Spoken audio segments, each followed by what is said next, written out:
last time on the Ivory Crowns, we we finished off our battle with Shamira Shamon, although she got away by turning into a water elemental. It was kind of a fun battle, lots of water elementals, some clever stuff involving. Did we levitate one or we failed to levitate? Yeah, No, Jeremy Jeremy pulled a few. Oh I yeah, think. that's what it was. Jeremy lightning lured them. That was perfect. Yeah. Yeah. So there's some clever stuff. There was a big tidal wave, I remember, and yeah, she turned into a water elemental because she has this really cool water staff. By the way, I think I mentioned it the first time. It's made out of a long piece of driftwood, and on the top is like the biggest water crystal you've ever seen. Um, but she used it to turn into a water elemental and to escape uh, into the ocean.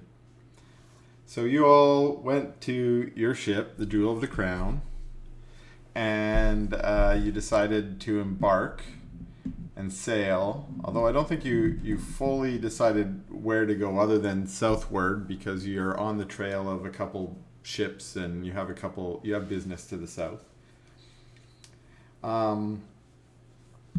And I think we started out by naming some of our crew.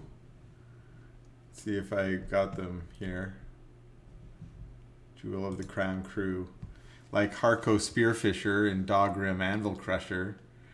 Those are great names.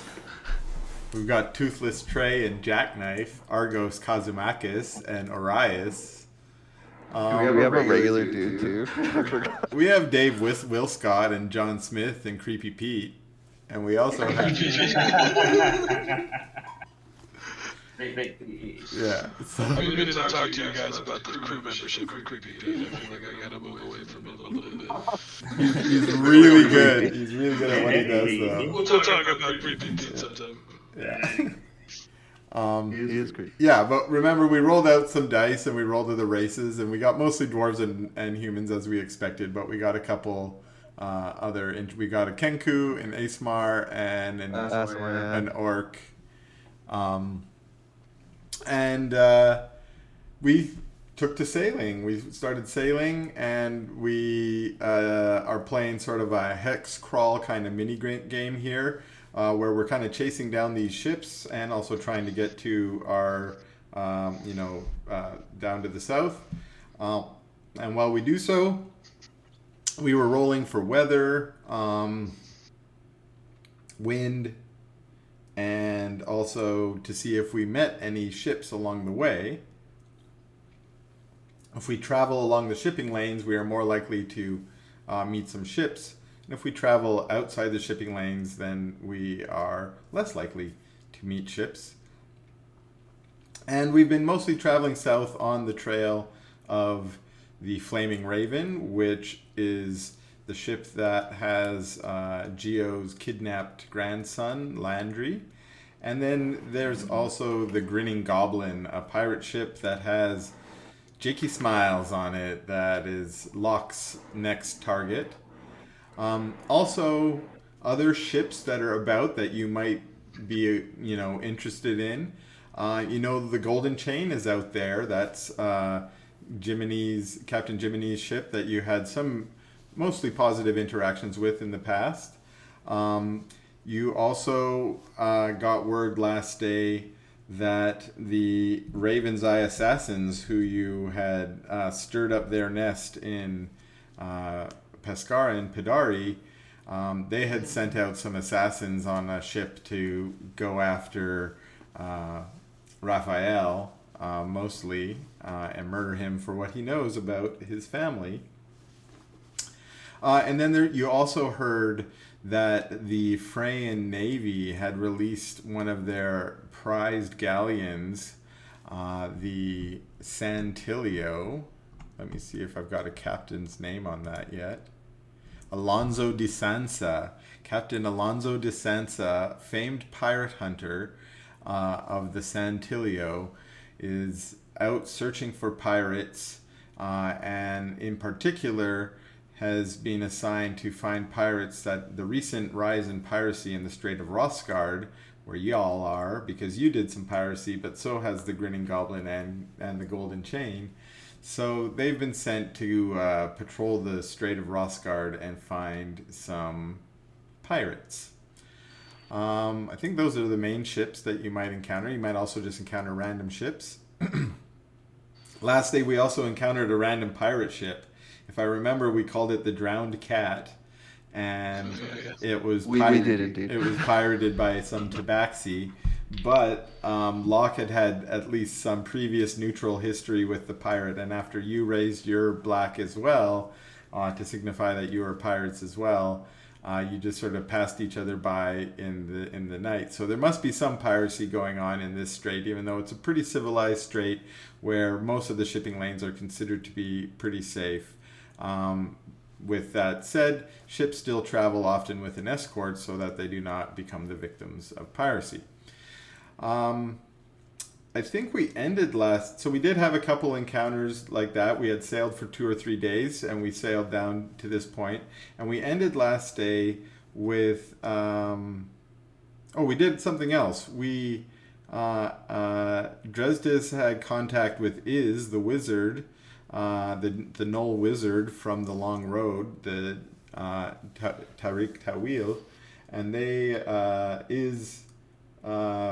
was happy that Dresdes had made a business deal with Raphael's family, and said that Dresdes was owed a boon, and part of that boon, at least, was a request to make a teleportation circle on the ship, on the Jewel of the Crown.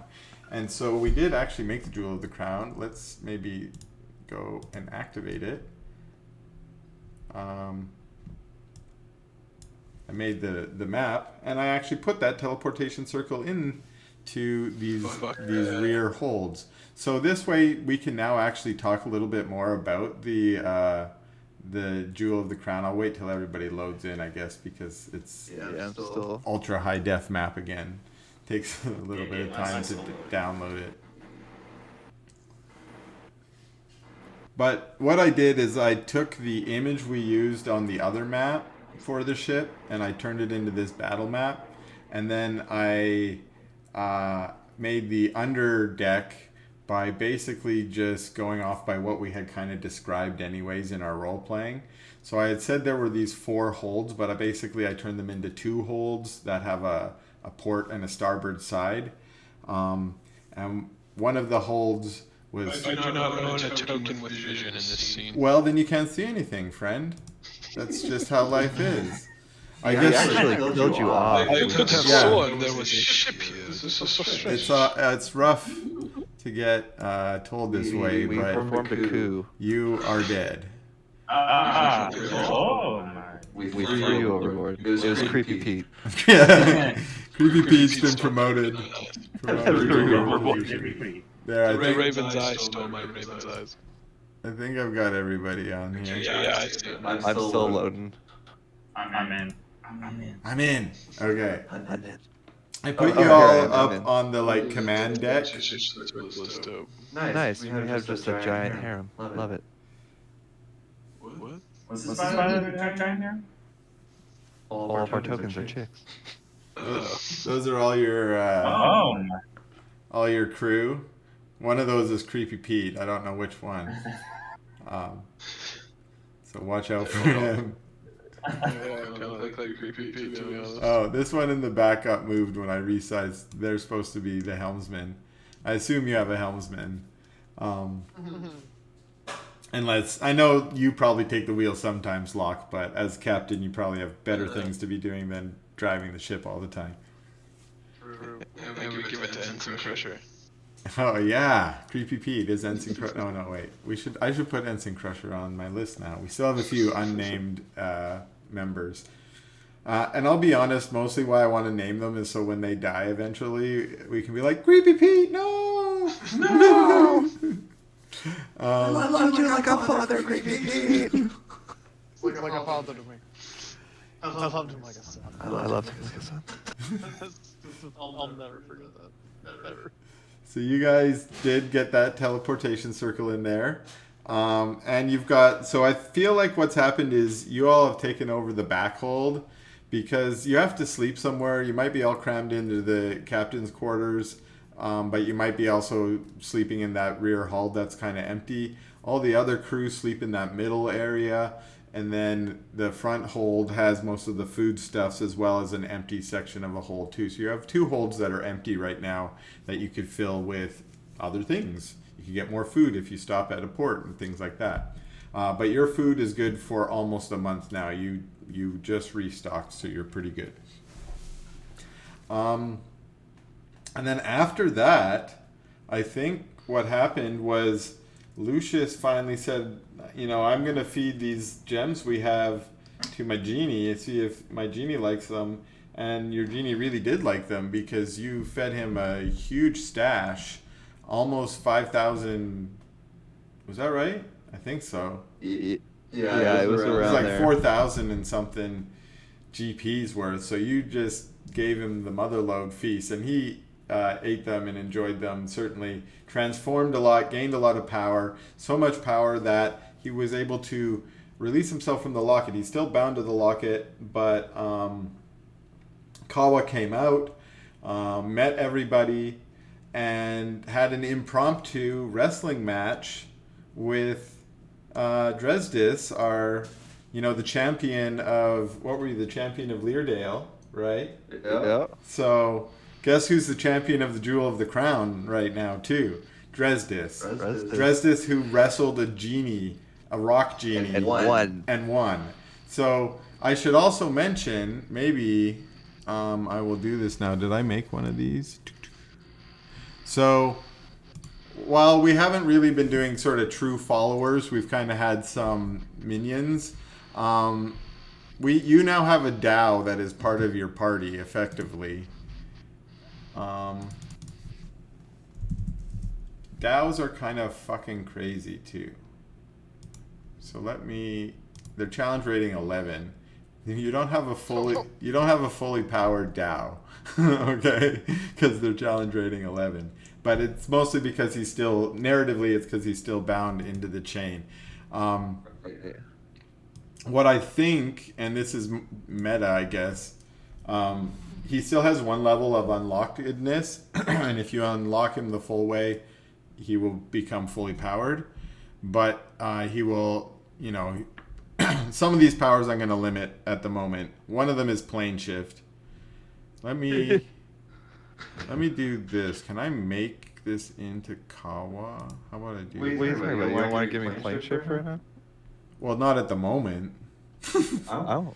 And I think I will break it. the main plane shift will probably be going to the Earth Elemental plane. I will rig it somehow. Configure permissions. Agreed. Don't give me that power. I'm going to let everyone observe, even though this is technically Anthony's. And let me edit it. Man, warlocks are so cool. This isn't even like a thing I came up with. It's just stuff in the fucking player manual. Well, this part is totally homebrew. Okay. Your genie's not supposed to come and be your best friend. Be outside. No. You're not supposed to get a challenge rating 11, bro, to just come and smack down. And I don't think I really want Kawa showing up in all our battles necessarily. But Maybe I could like summon him for like a suplex like once in a while. if he started out shining anything, I think it would be not worthwhile, right? You all should Come be out and do the a heroes. backbreaker. Right, but I feel like having Kawa for role-playing situations too, maybe he does have some powers. The reason I wanted to bring him out is, let's see what powers. Oh, I changed Do it. you have a picture? I need to find a picture. I'm gonna do that. Can y'all... Someone else's. Here, I'll pull him What out. color is his skin? He's yellow. He has a picture. There he is. Oh. Is that just the regular Dow skin? Yeah. Oops. I think everyone should be able to click on him and open it up his details. If you... I have his character sheet open right now. So the reason I wanted to open it is you can check out his strength, right? We were doing strength It is checks. con. We were wrestling Dresdes. Dresdes was wrestling against a strength 23 genie Shit. and kicked its ass. Like beat its teeth in. Well, went 2 rounds out of 3, which is, like, so it's super bragging rights, I guess, is what I was trying to communicate. Is Kyle have 187 hit points. Yeah, he does. Yeah, he does. Holy shit. Natural 18 AC. Holy fuck. yeah, and I didn't Oh, really. burrow and fly 30 feet. He does Biography. crazy damage. I didn't even look at these details. Proud slavers. The Dow trade for the finest slaves that money can buy. Well, remember, that's the reason why he ended up being enslaved. Yeah. Is because he doesn't believe in that. But that could be a plot arc if we go to the Earth Elemental plane or something and we fight slavers or something. Anyways, Kawa was strength 23 and Dresdes managed to wrestle Kawa down. How can plane shift? Well, not at the moment, but yes. So again, imagine I'm going to have veto powers on some of these. Maybe more what I want to stress too is Kawa is my character. Even though I'm going to give you control of Kawa's stuff, Kawa is still mine. But plane shifting will not be working right now. He also can't conjure other elementals. He can gaseous form. He can go invisible. He can, what is this, Phantasmal Killer? Really strong. He can, it's a good spell. Wall of Stone for sure. Pass Wall for sure. Those are the things I'm more thinking you might use them for, right? Like, Kawa, we need Get to a castle. Yeah, Not from a Kawa, or we need something. someone to block the wall, and he can do that shit no problem. And those look like they're all maybe once per day. What's the 1 of 1? Anyways, we can figure out all those details later. Okay, so we ended there with the wrestling match. And I think that we might say that was at the end of this day, Fire Day, 20th of the Burosad. And we're going to start the next morning, so I'm going to advance to dawn. Where... Long rest. Short rest. Short rest. Actually, I don't know how long it's been since you all have technically... How many days is... It hasn't been 7 days, I don't think, but I'm going to say, why don't you all do a long rest just to start? We'll say that sailing has been particularly restful these first 3 days, and you guys recover from a long rest the next morning. We found some CBD gummies. Yeah. What is that? I'm joking. Okay. Andrew, you know that's federally illegal? I have been told.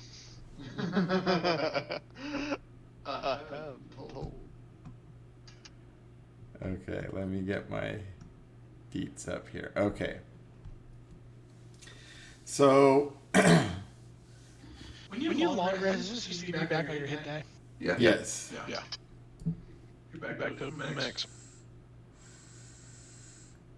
Oh, technically no. What? Hit dice don't recover completely on a long rest. You get some number. Half your maximum hit dice. Something, yeah. Half of it. Okay. Just click on it, and it'll tell you.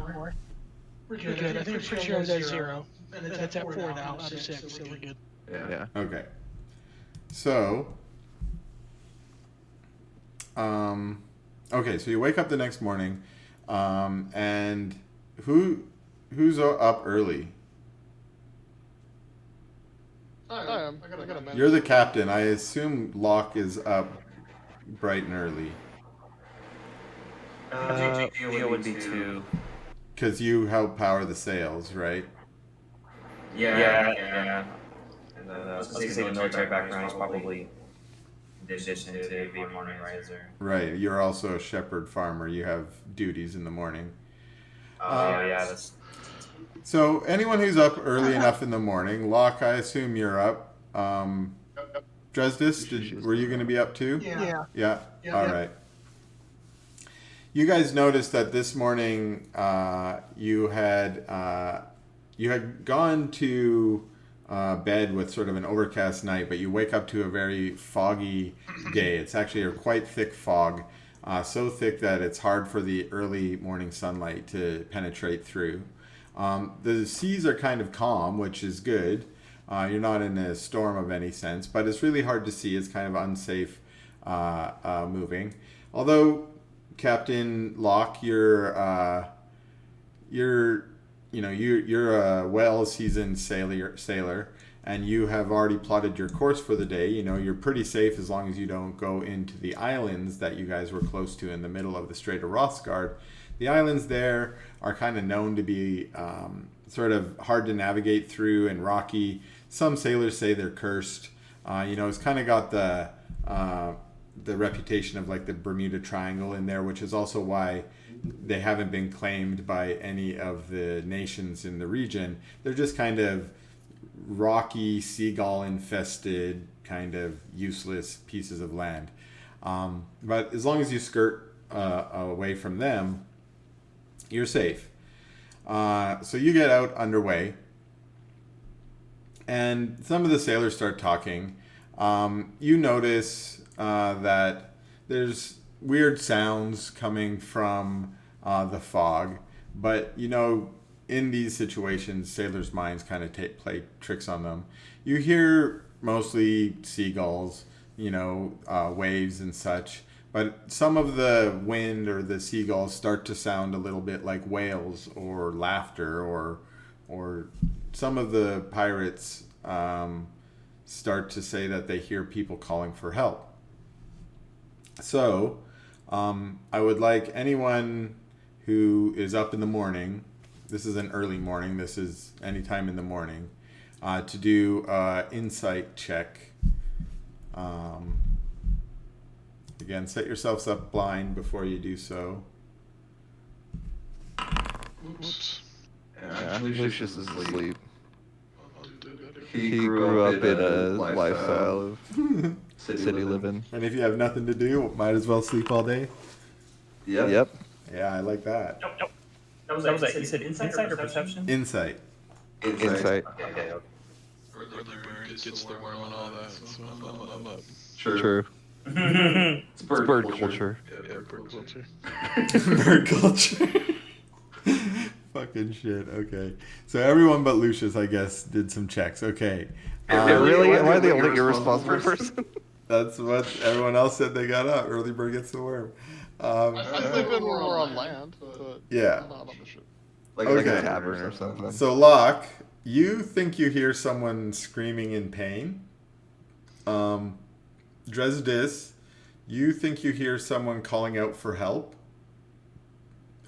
Raph, you think you hear someone offering you money, like trying to sell you something or buy something from you.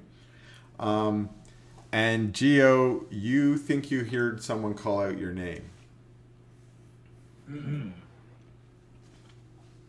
Now, all of you are kind of unsure about it, but it sounds kind of, sounds like it might be real, but it could just be, again, the tricks of the wind and the seagulls that are out there. You can hear seagulls as well. I would. Go ahead. I was gonna say, in that case, I think Geo would go and check to see who said this name. Try to find the sources of sound. Okay, you think it was off the port side of the ship? So you head over to the port side. What's that? Oops, that's the left side, if I remember. Yeah, it is. You got it. Port is left, yes. So. How proud of you, dude. Oh my gosh. Okay, so Geo, you didn't do a long rest. You can do one if you want, or at least you didn't heal. You go over to the. Oh, it might be. You go. I don't put all my spells back. Oh, if you just click the long rest thing, I think it'll do it for you. That makes more sense. So you go over to the port side, do a perception check.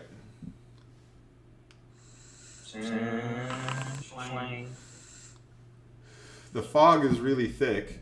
You can only see waves out about maybe 5-10 feet at the most. But you can't really see anything out there. You certainly don't see any signs of ships or anything, boats that would have anyone calling your name. You notice that there are a couple other pirates nearby who are also looking over the side, and one of them, let's pick one. This is why I named them. Of course, I need my list to be able to pick this quickly. Jewel of the Crown. It's obviously Argos Kazumakis comes over, and he's like, me and Jack, we think a ship went down over there by the rocks, probably stranded, bunch of shipwrecked folk. What do you think, Geo?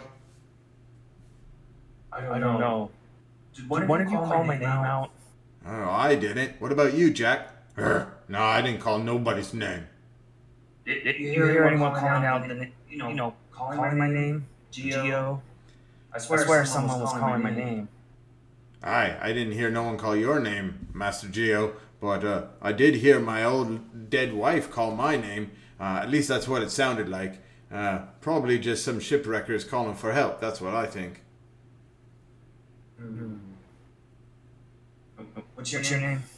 I'm Argos Kazamakis. Geo, Argo. I guess maybe that sounds similar enough. Huh. Right. Must be yeah. What, you think the captain's gonna help these folks, or sail right on by?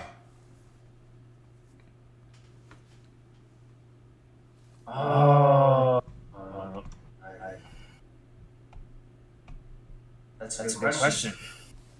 Around this time, Winter Night Rain or Night Train comes up to you, Captain Locke, and says, "Hey, Captain, what do you think we should be doing about this? Some of the pirates are getting a little bit antsy."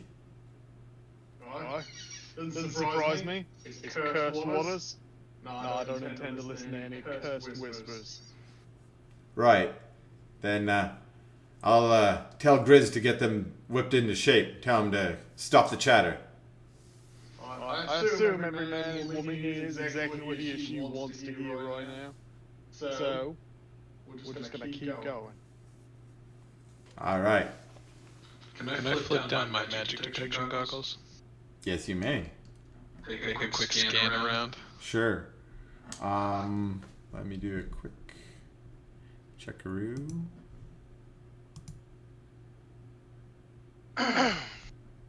I'm thinking that I just fucking knocked my mouse and sent it flying. Don't do that. No, I think that Dresdis would difficult to see situation. Thinks he hears something calling for help.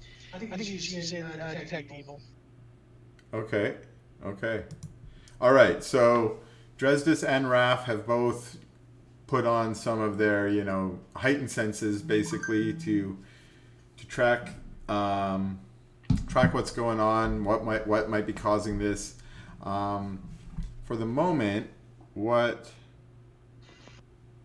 I would like is, Locke, can you do a perception check for me? Yes. Our party is super good at perception. Notoriously.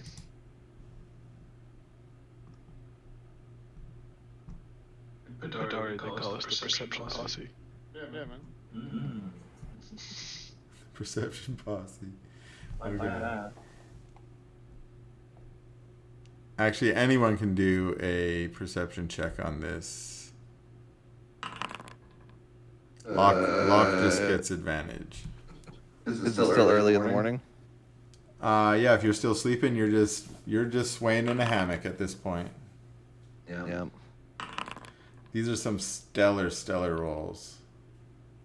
4s, 3s, 8s. Okay, so Well, you guys start scanning around, Dresdis and Raf. It's only about a minute later. You haven't really noticed anything yet. That you hear a cry from the crow's nest of Angler, your crow in the crow's nest, who cries out, "Land ho! Rocks ahoy! Direct ahead, Captain! Steer to the starboard side!" And you can do anyone with a spyglass. That's Locke and Raf, I think, can do a perception check with advantage. The fog is thick, but you can see some shadows kind of in the front. You think Angler's probably got a better viewpoint than you. But you trust him, and I assume you trust him. Or, I mean, it's up to you because there's weird stuff going on. So, yeah, what do you want to do? I'll turn to starboard. I'll follow. No point now to look at it if you don't follow his lead. So, do you grab the wheel, or do you order your helmsman to do it?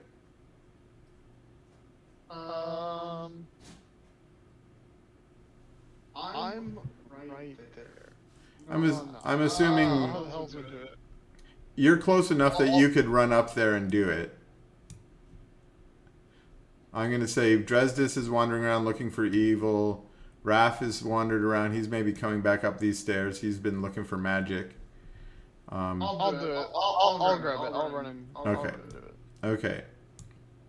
Oh, sorry, my bad. I grabbed you instead of put you back. Oh, you're good. Okay, so you run up. Do an insight check for me. Yes. Another wisdom. Yeah. I love asking for these. Okay, when you come running up, you notice that the helmsman that you had assigned today is looking a little bit glass-eyed. And as you run up, you try and steer to the starboard side.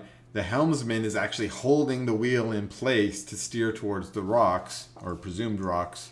You're going to have to make a strength check to pull the wheel to the starboard side, or you'll have to like incapacitate the helmsman in some way.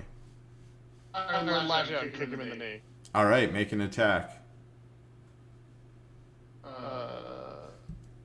Just a basic attack. What's that, strength? Or just... Yeah, it would be strength with your proficiency bonus. Yeah, strength plus proficiency. Okay. Whoops. Gotta hit AC 12. Plus proficiency, so plus 4 would be proficiency and strength. Oh, well, I messed it up.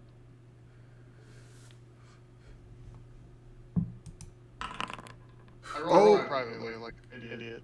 You missed. All right. For this round, you are unable to stop from steering towards the rocks. Raphael. Yeah. Go ahead if you want to. I can attack twice in a round, right? Do it. I blow his brains out with my pistol. Shit. Fucking shit. Okay. Corporate. Yeah. Well. One man, whole ship. Okay. Do you want to do sneak attack on that? I'm within 5 feet. All right. I'm literally just gonna put the pistol against his head. Yeah. This is like kill everybody, kill one guy. For narrative reasons, I'm gonna say this pirate is now dead. Obviously. Yeah, I shot him in the head. And we need to pick which pirate that was. Yeah, good point. Creepy Pete. Yeah, this is how creepy. Oh my gosh. Sure. Dead. No. Creepy Pete. No.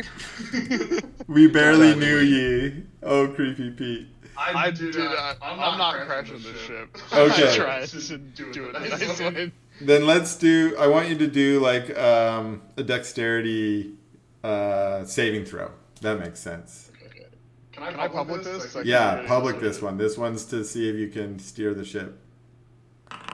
Critical. Oh, damn, dude. Nice. Oh, dude. So everybody aboard the ship has to like grab hold to something like immediately. There's almost no warning. Some of the sailors go tumbling. One of the sailors actually goes tumbling from the top floor down to the bottom floor. Ah, no! Who was that? Jackknife. But doesn't seem to be too injured from his fall. But the ship goes and steers to the right. Everyone gets sort of flung about, but you just narrowly miss the rocks. It's at this point that everyone can now, well, let's say, actually, Locke, you need to make a saving throw. Actually, let's maybe drop into initiative. This sounds like a good time to do initiative. So let me create this. Who all gets initiative? You.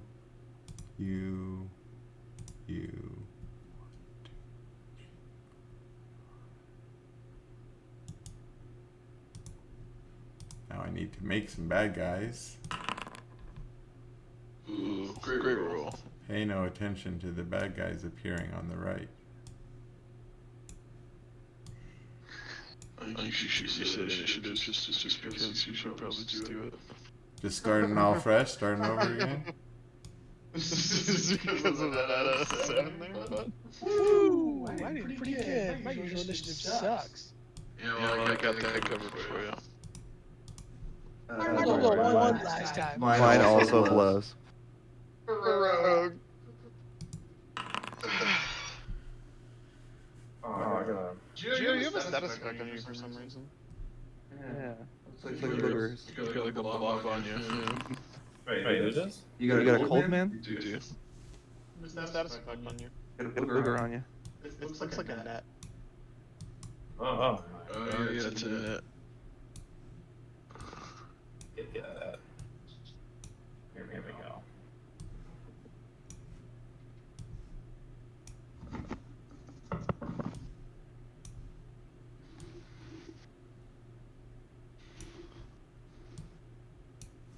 Okay, so we got the initiative, but maybe we won't actually jump right into it yet because I just want Locke to make a saving throw. Let's see if I can do it. There you go. I'm gonna do that thing. Inspire yourself. Yeah, inspiration. Yeah. Oh, 0 to 6. Didn't help. wow, that's some bad rolls. Lord. You are charmed, so you will actually steer the ship back towards the islands. You're no longer in direct peril, but you hear the voice of a harpy in your mind saying,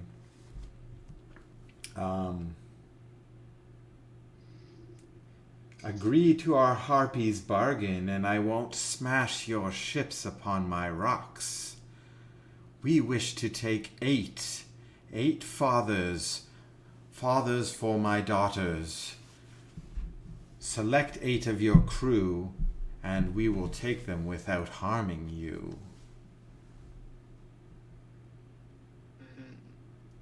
And you feel her grip over your mind release for a moment. So you are in control of the ship again, but you can feel her tendrils in your mind.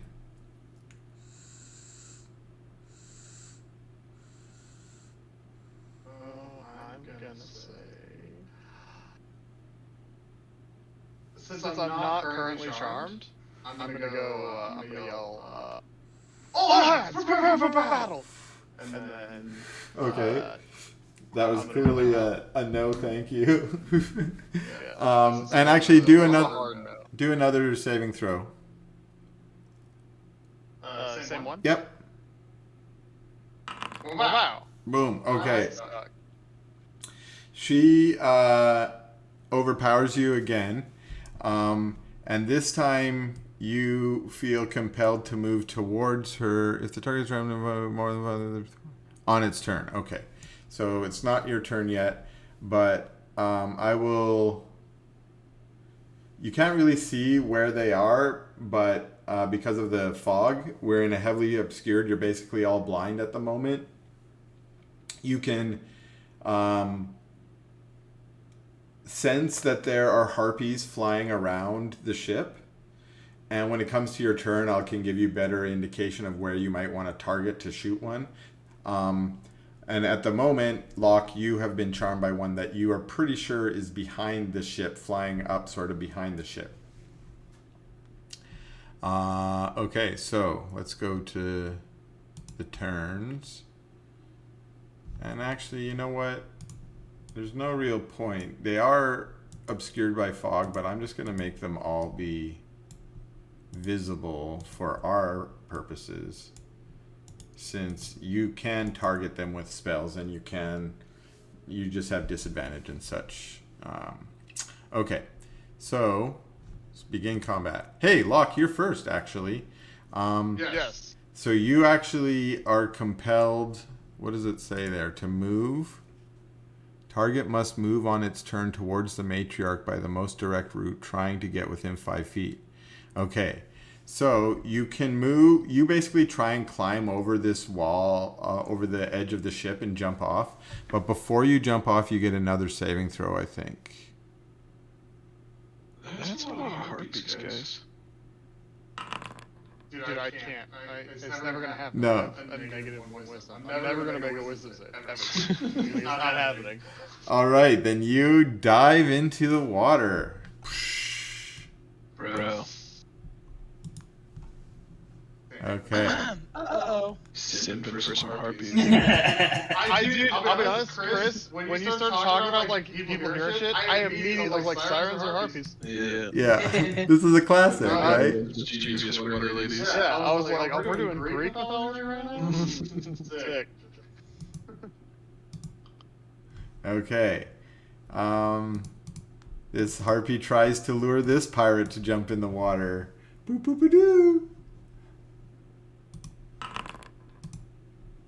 So we have man overboard. One of the winter night train shouts out, "Man overboard! The captain's overboard!" And she jumps and grabs the wheel and continues to steer the ship, as is her job. Not the harpy matriarch. Sorry, it was a normal harpy who did this. She's not as powerful. The matriarch. The matriarch. Matriarch. Nice. I love it.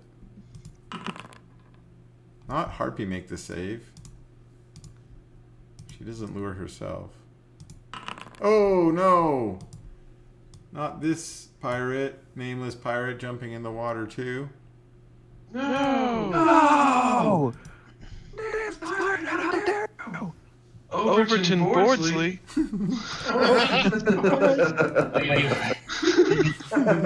Awesome.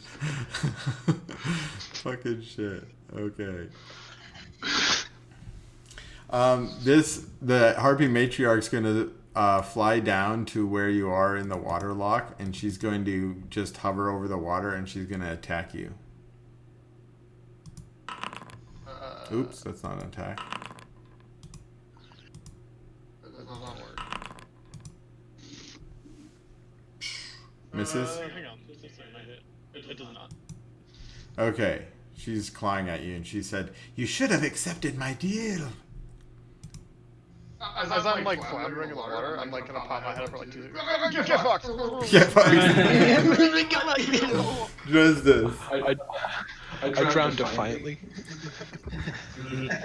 I refuse to go down, like, quietly at all. So Dresdis, you can't see that harpy out there, but you can kind of hear her flying by and her singing her song. So you could target her with anything ranged. You could run and jump and try and like stab her and then fall in the water. Is there something to do with multiclassing that takes away spell levels? No, I think you just don't continue leveling in your spell class. No, my slots went down to 0 They for should have second level. That's what I thought. I thought that I would still have level 2 spells. The way multiclassing works in D&D 5e with spellcasters, your spell slots are only affected in a weird way if you take 2 classes that can cast spells. So your spell casting is going to be equivalent to your paladin spell casting forever. So I should still have fucking 2 Yes. slots for second level. Yeah, because your second class is a martial class, your spell slots are not affected. You're 5 and 1, right? I'm 5 paladin. fighter and paladin. 5 paladin, yeah. Keep Yeah. assessing about your levels, but yes. Yeah, then you're good. You have 2 Okay. second level slots.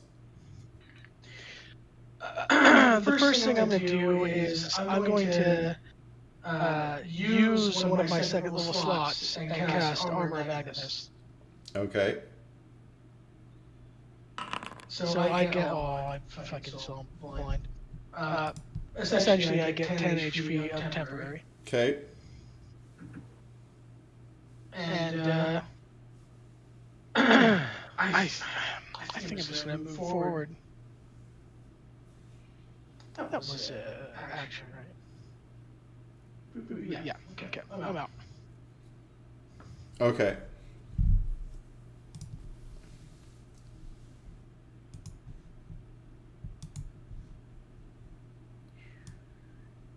This harpy will fly over here and do her harpy thing on this harpy, on this sailor.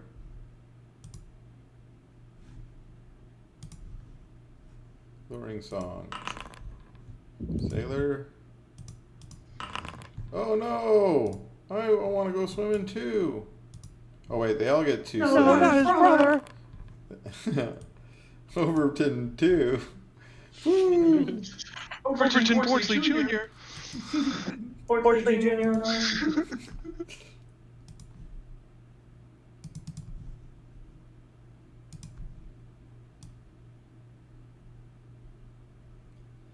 This one's gonna kind of hover right in, or come fly right in front of you, Geo, and she says, "Do you want to come and take a swim with me?" And then she uses her harpy power on you. It's that same one there, Luring Song. You can click the save DC 11. Oh! You got a 15 and you made it! Yeah. You're not jumping in. Big wisdom shit. What's that? Chris specifically picked wisdom monsters. It's like wisdom is a very common one. Wisdom, constitution, and dexterity are the 3 common ones.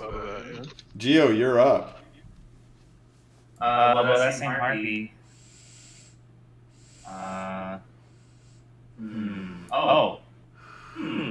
So I think a little lightning lure is in order. okay. Real close. So I'm gonna just say some meta things here. While you're in the heavily obscured fog, you're going to take disadvantage to make any attacks. Any spells that make you make an attack, you'll take disadvantage on, and this goes for anyone making attacks. But if you have any spells that don't make attacks, i.e. area of effect, then you don't take disadvantage on them. So Fireball's the obvious one. But go ahead with your Lightning Lure, because I think that one is a spell attack. That one would be, that one will take disadvantage when you make your attack. Alright. Well, it's a... Oh, it's not... It is a save. It's a save. Oh, perfect. Nice. Good. Yeah. Okay. So she... Oh! No! Damn, dude. Did she take half? Got it. The seas are dangerous. Damn. Okay. Seas are dangerous. Maybe this is the end right here. Just spell attacks don't get the negative. Spell attacks do, but like fireballs don't. Because fireballs don't make spell attacks, they make them do saving throws. Got it. Yeah, I'm gonna try to delete that.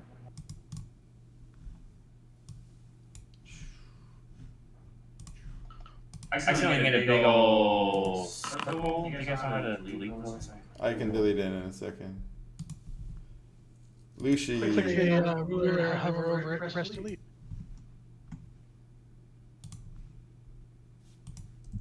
Got it. Ah. Lucius, you're up. My God. I was clicking delete, but I was like, what is it?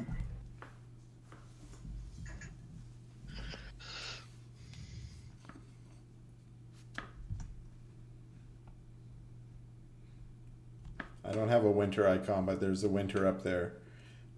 Yeah, Lucius, your go. I wake up. You're awake. I'm already awake. You've been you woke up a few minutes ago to the commotion of people walking around and talking loud and talking about stuff. And then you certainly were awake when you got tossed out of your hammock, fell to the ground, and you kind of ran up the stairs to see what's going on, and there you are. Oh, wow. You run up just in time to see Locke dive off. Yeah. Shit's hitting the fan. Look at my spell list. It's like that Community meme where, you know, they're walking into the room with the pizza. And everything's on fire. Yeah. I'm gonna cast... No. I'm gonna walk. How long is that? 20 feet? It's good. 20 feet to right here? Yeah. Can I see this lady right here? I'll say yeah. Or she's kind of down. she, She's down low. obscured. Yeah, she's obscured by the mist, the fog. No. If you walked right to the edge, you'd get a better. I'd say you'd have a better. Oh, this is 25, so I can move right here. Yeah, you'd have to be right next to her to be able to see her, like leaning. Okay, can I take backseat to this then? Yep. Okay, I'm gonna cast fly on myself. Fucking A.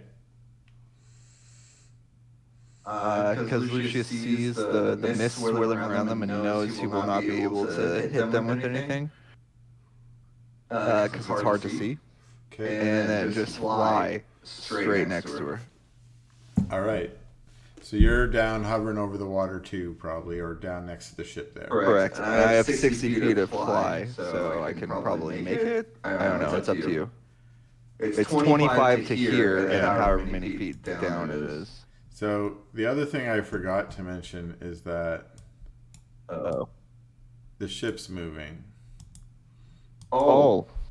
So y'all are back there now.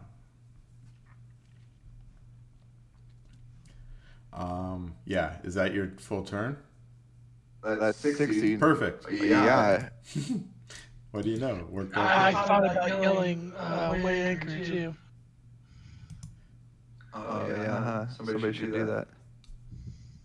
Yeah, that's my turn. Anchor's not gonna help if the sails are still down. Yeah, and if you're not somewhere close to land. Yeah. But yeah, don't worry. Winter right now is yelling commands to the. She's just taking command, right? Like this is the first round, but she's basically yelling commands to the sailors to drop the sails to slow the ship down. And she wants them to turn around. Normal protocol when man overboard is to slow down and then turn around and try and get the people. Okay, which harpy is it now? This one. She's like, come swim with me. Don't you want to swim with me? Are you able to remove monsters from the round table? From Or which? hide them, I mean? Yeah, if they're hidden at the beginning.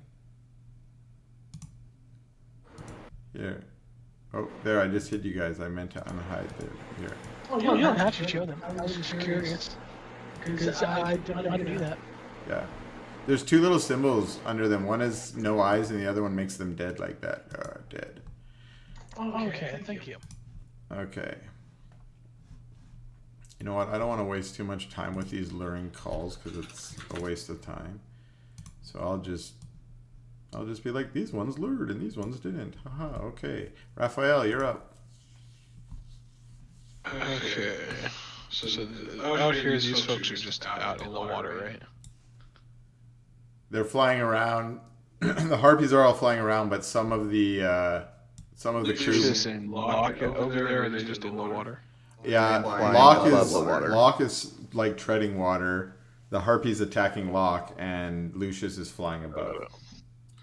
Alright, what I'm gonna do is, can I tell visually that these are different harpies than these ones? Yes, I mean, they're the ones in the back looked older and more. Okay. They had Alright. more plumage. So I'm gonna cast Catapult on this guy. Okay. And what I'm gonna do is I'm gonna find the largest barrel I can find. Fuck yes, that's why I put all this shit on the. Like a heavy barrel. I'm like, or a cannonball. there's cannonballs down there, but yeah. We'll say there's a cannonball nearby that you just happen to have a couple in your pockets for this reason. Yeah. What the fuck? Okay. Whoops, I won't make that private, sorry. Okay. I'll do that public, so everybody can see it. I guess it doesn't really matter. Doesn't really matter, but it's we'll see. I might take your first damage. It was more. Okay, what do I have to do? DC 15. 15 dexterity, yeah. No. God damn it. Is it half damage? Or that means they dodge? Object strikes the target and stops moving when the object strikes something. The object and what strike. Wait, what? So it looks like she dipsy doodles out of the way. You have it going straight for her head, and at the last second she sees it and she ducks. On a failed save, the object strikes the target and stops moving. On it, but she had a successful The save. object strikes something. Oh, right, yeah, she had a successful throw. Yeah. Okay. Any other movement or actions from Raph? No, because I didn't do an attack, so I can't do another one. So I will. Ornithopter? Shoot another crossbow bolt over at her Okay. from my Ornithopter. Looks like a miss. Critical. Alright, good turn, everybody. All right, Locke. Yeah. You're in dire straits. At least Lucius is coming to help you. Charm! We gotta break in the software. Now that you're Resist. your charm is resisted because you're now within 5 feet of her. Is that how it works? Yeah. All you're compelled to do is move towards her. So you can attack her if you want now. I will. This is 27 hit? No, but a 28 does. Well, I have disadvantage because of the miss. Oh yeah. Well, yes, you're right. Actually, you're within 5 feet of her. I think that is close enough in these situations. So. Oh damn. Oops. Did I do that? Yes. It's 24 damage. Yes. She takes 24 damage. Ah! Come easily, my pet. No. You will be a perfect husband. I have no time for talking, only time for trying not to drown while I swing at her wildly with my sword. All right. Is that all you're doing? No, guys, they're kind of cute. Actually, I'll bonus action to dash. No, I won't. Oh, yeah, I will. I'll bonus action to dash so I can move. What's my swim speed? Is it equivalent to my... It's half of your speed. Is that my speed? Okay. Yeah. So I'll just... Yeah. So you start swimming back. I love it. You're like, don't leave me behind, motherfuckers. I would like to not drown here. This is super cool. Trying. Sick. All Yeah, right. that's my whole turn. This harpy flies around over here. And she tries her luring song on Raphael. Nope. That looks like a fail. It is indeed a fail. On your turn, you're going to try and jump in the water. Cool. I have a spell for that. Nice. This other harpy is going to... She's going to engage with Lucius, who came to meet her in the air.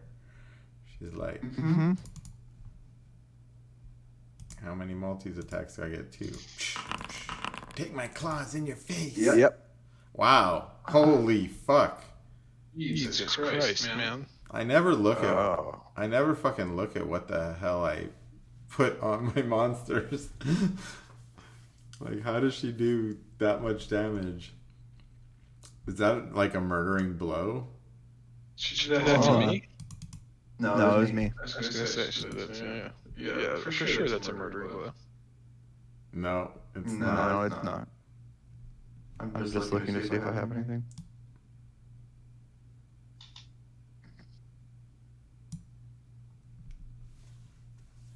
I didn't have any reactions. Fuck, I'm just gonna have to eat this. Dresdis, you're up.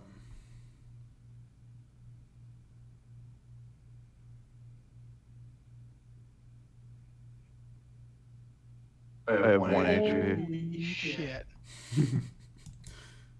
I quickly looked at your HP and I was like, oh, okay. You'll be at 1.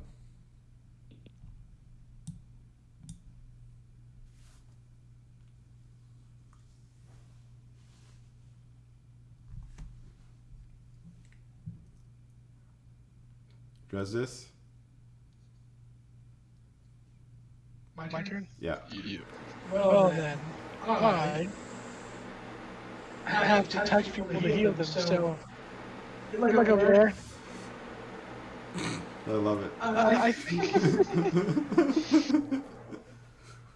Can I step onto these boxes to Yeah. my left? Yeah, you can step on them.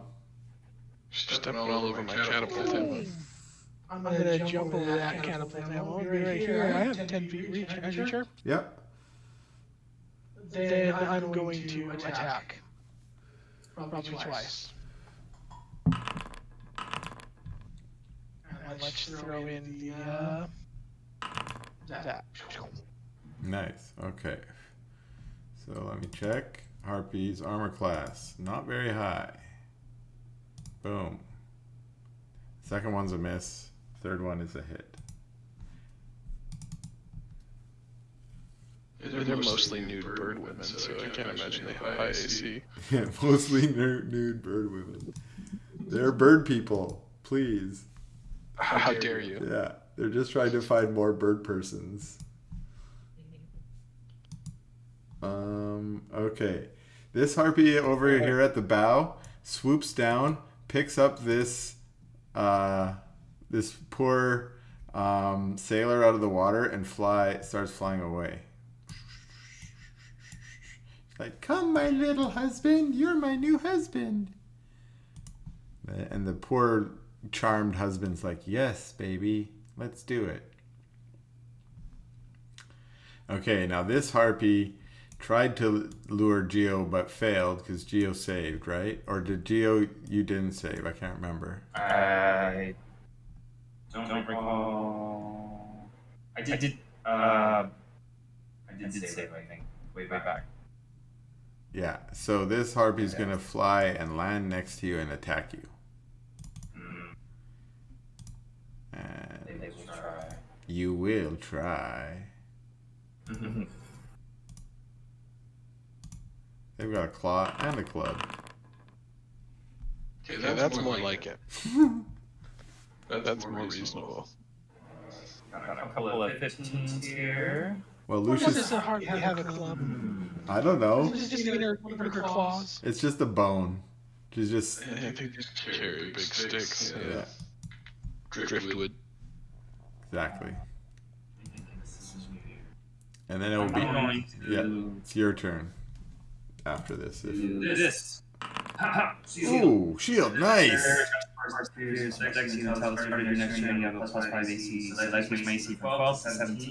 Perfect. Yes. That's so clutch. You block both of the attacks with your magical shield. She looks surprised, and you can respond because it's your turn.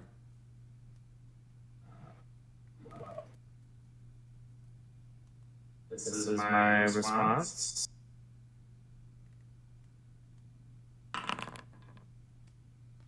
Should I forget about your hammer? Yeah. I'll pull out the hammer and try to smack her with it. You smash her pretty hard into her side. She's like, "Ow!" That's what you say when you get hit in the side. That absolutely checks out. Good. Gio, anything else on your turn? Or are you good? That is it. That's it. All right. This harpy's gonna swoop in and try and do a claw attack on you, Dresdis. Alright. Like this. One claw, one club. How do you like those attacks? Miss and a hit. And you won't actually take any damage, which only deals 2d9 temporary, and she takes 5. She does? From your Yep, armor because of armor Agathis? Agathis. Yes, I like it. Okay. And I'll just use that. Boom. Oh, never mind. She takes 10. Oh, gee, she don't like that. Oh. She's like, fuck. Is it like cold damage? It's 5 cold damage. Oh, she's like, fuck that shit, and she tries to fly away. You know what that means? That means you can make an attack of opportunity. Oh shit! That does mean a word. That thing. Oh wait, AC 11, but only 5 damage. She's limping away into the night. Blood spraying out of her body. At least you scared her away and she didn't get a husband. Lucius. Lucius. Oh. Yeah. How you doing? Not the best. Would you do me a favor, Lucius? Yeah. Survive? No, I can do that. I'm gonna bonus action greater healing. Okay. She did critically you with her first claw, so Yeah. that was kind of brutal. Oh damn! How much was that? 11. Really? That's not good. Oh. 12 HP now. Okay. Yeah. So, are attack of opportunities a thing in this game? I'm pretty sure they are. Yep. They are. That's another cool thing about Pathfinder 2e. Not everything is guaranteed to have an attack of opportunity. Oh god, what do I do? Fuck, this lady's gonna kill me. Yeah, so that's my bonus action. I'm gonna fly here and see what happens. Alright. She's gonna swipe at you. Oh fuck. my god. Damn, dude. How does she roll that shit? I don't know if we're gonna make it through here, yo. I am unconscious and falling into the ocean. Awesome. She actually catches you in her arms. And Locke, you watch as she flies away with Lucius. What the fuck? I seen it. I did not expect any of this, but this is where we're going with this. Okay. Looks like I'm gonna have to make a Island Caves map. Yeah, looks like we're going to save Lucy. Fuck. This harpy flies It's away. cool if you kill me, man. I'm alright with it. Well, we can have a meta discussion after this Yeah, then she doesn't want to kill you, Ledge. Yeah, she ain't killing you. You ain't dying. Worse than death. You might not want to play your character anymore. It's just raising harpy babies. That's all it is. Jesus. Part goblin, part harpy. Oh They're no. gonna be really ugly kids. RP. Garpies, that's right. Hey, will you make a new monster for us? Call it a Garpy. We'll just find one later. Also, is Overton Bordsley dead? Overton Bordsley and Overton Bordsley's brother have been scooped up. Are they with me now? Yeah, there are two being flown away already. It's me and Overton Bordsley. Yeah, you're gonna wake up with Overton Bordsley. Exactly. Raph, it's your Just go wake up and go, who the fuck are you? Raph, it's your That's gonna be a turn. fun side adventure. You have a really ironic name for a pirate. And Raph just got charmed too, actually. So Raph, it's your turn. You have to try and jump off the, which means you get another save. I just need to do what? DC 11? No, hers is DC 14. Here, I'll do it. Because you got the mama on you. Do it public so everyone can see. Oh, yes, public anyway. There you go. That's a 5. That's a fail. So you jump into the water as well. Cool. Boop. Splish splash. True. And then is it my turn? Yeah, because you're charmed and incapacitated. Okay. Lock. I cast. Oh no, you're incapacitated. Yeah. Okay, cool. Lock. Yeah. Bonus action dash. With a regular move action.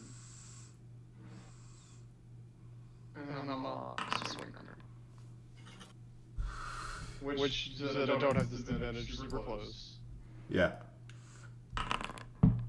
4 damage. rolls. Minimum damage on both? Bro, what are you doing over there? 4 damage rolls.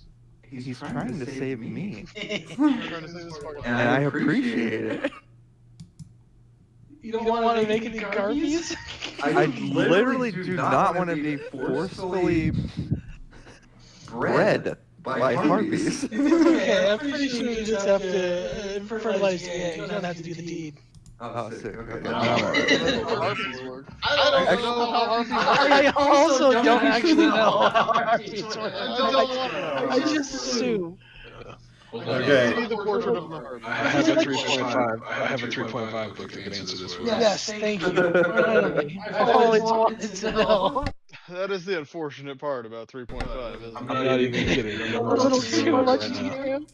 Yeah. I remember when I used to have like all of the books from Pirated, and one of the books is literally just all about sex. It's the book of erotic fantasy. That's the one. Yeah. Because I pirated the collection of all the books for whatever. Anyway, did I Okay. kill the harpy bitch, or is she still living with my friend? Oh, she's still leaving with your friend. She's also gonna fly high enough so you can't swipe at her next round. Harpy. Is she gonna fly away from me though? Oh yeah, I get an AOL on that. she's gonna fly away. It's not. It's her turn next, but this time it's the other mama harpy, and she's gonna swoop down. Raph, I'm gonna say that the plunge into the water has sort of washed your mind free of the cure like it did to Locke, and you are about to get grappled. So she's gonna attack you and try and pick you up. So I'm just gonna do a claw attack. It's not gonna do damage. It's just you have to do a Oh, it's a total miss. Oh, thank God. She misses you. So you are not swooped up, and you are just floundering in the water. Other harpy is going to fly away from you, so you can make an attack of opportunity. Lock, sorry, yeah. Do I get sneak attack on this as an opportunity? No, you only get sneak attack once a round, and you used it. Fair. I couldn't remember the ruling. And she's going to fly up and away, up and away. So she's a little bit higher, so swimming after her is not even going to be valuable now. Looks like a gun, right? Gotta- That's what I was thinking. I do have a gun. Yep, and it totally works in water. Magic guns. That's how The it... Corbo pistols work in water. Exactly. Max pistols do not. Exactly. Max pistols don't. Fuck that shit. Dresdis, you're up. If I remember right, when it comes to like old-time pistols, it depends on the housing, right? Yes. Because if the housing is flawed, then water seeps in and wettens the black matter. Anyway. What you gonna do, Elephant So King? that one run away. Or Elfkin Prince, I guess. Those ones are over there. He's getting. That's one I could deal with. Or shit. I'm just gonna fucking use this so I have the exact amount.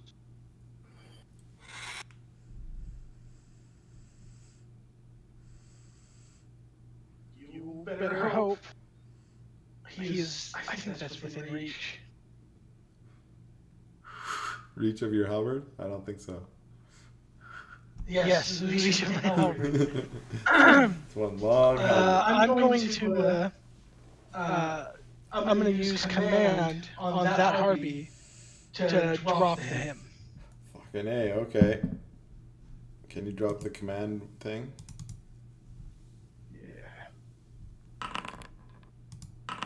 Drop my sailor!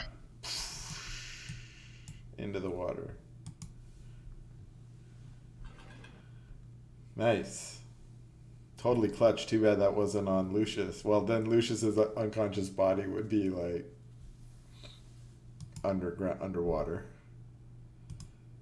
Okay, let me check my harpies. This one, I'm gonna say you're done because you get away. And then next harpy. Which harpy is this? Oh, the one fighting Geo. Take this, Geo. You'll come with me one way or another. I'll use Shield again? shield and Foiled. When will this magical spell end? That's a super cool spell. It is. It's so awesome. Okay, and then I think that makes it your turn, Geo. Alright, this time I use Chaos Bolt. Chaos Bolt. Within 5 feet. You're just point blanking her. I'll say no disadvantage at the point blank. You just shoot it right in her face. I was thinking but I actually want to do Lightning Layer. Sorry. Okay. Lightning Lure. Minimal damage. Oh, totally failed. Ow. And then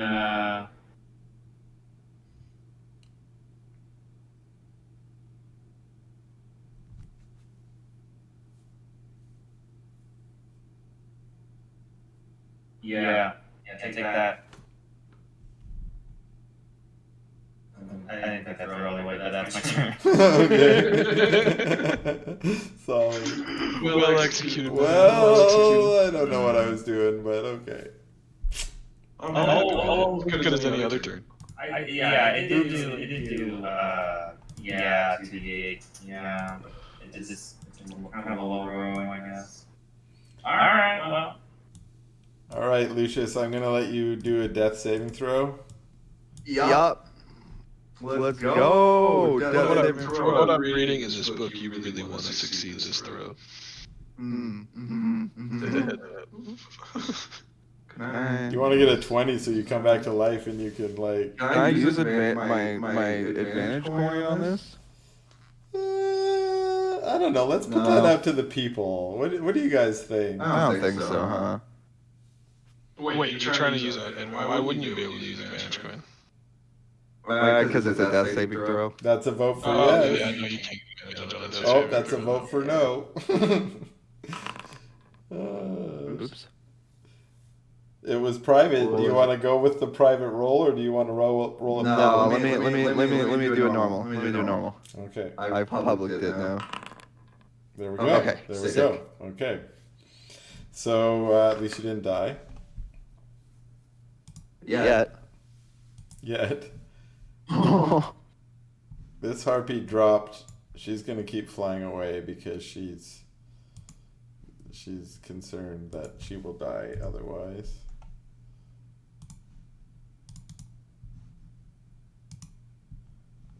This harpy, oh, this one failed. So she's gonna try and come over here and lure another one. Let's get the sailor doing the sailor save and throw. Oh, I saved too. You can't get us. We're brothers and we love our captain. Or something.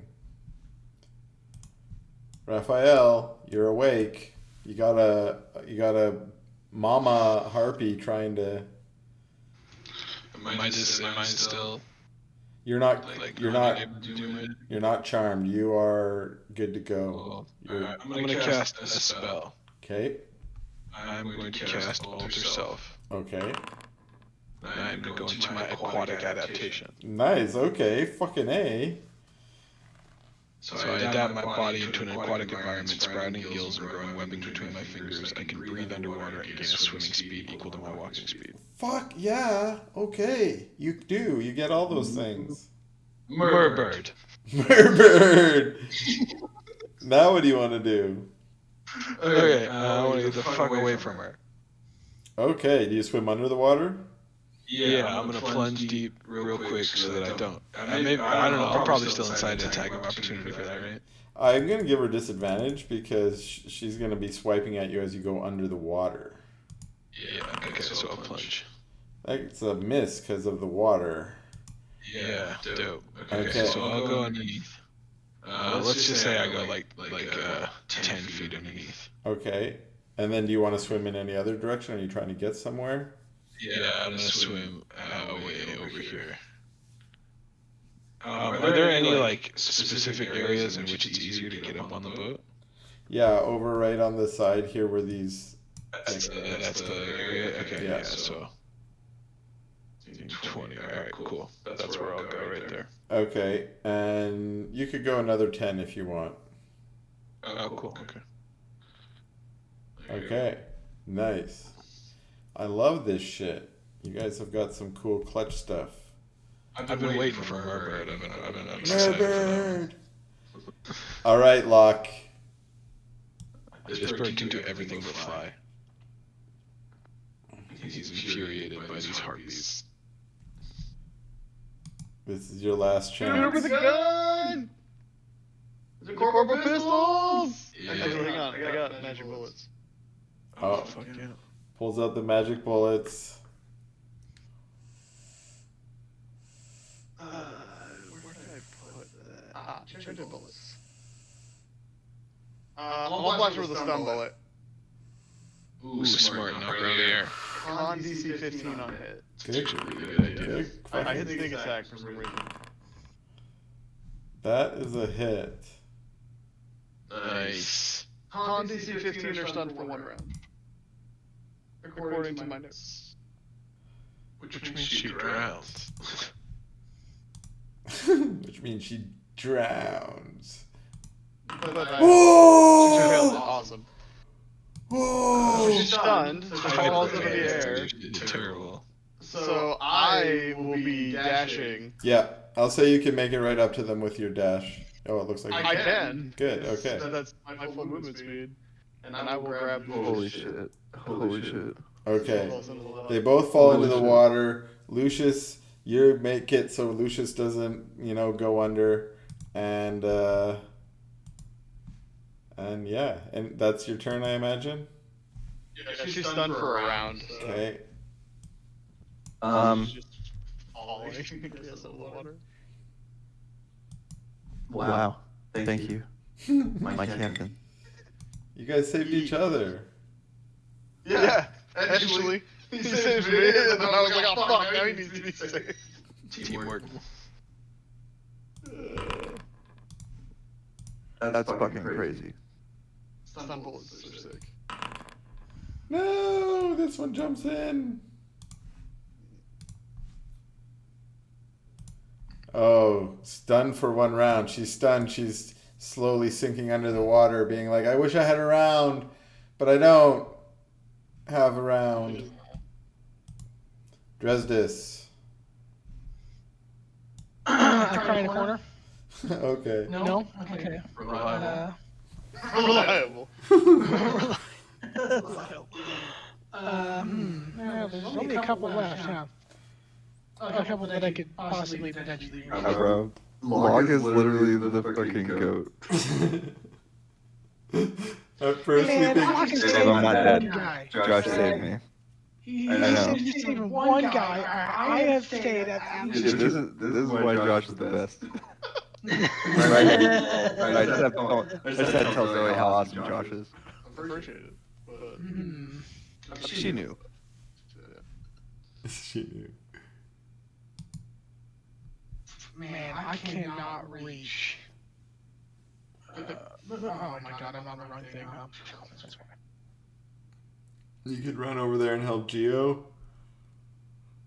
Yeah. Can't make it very far.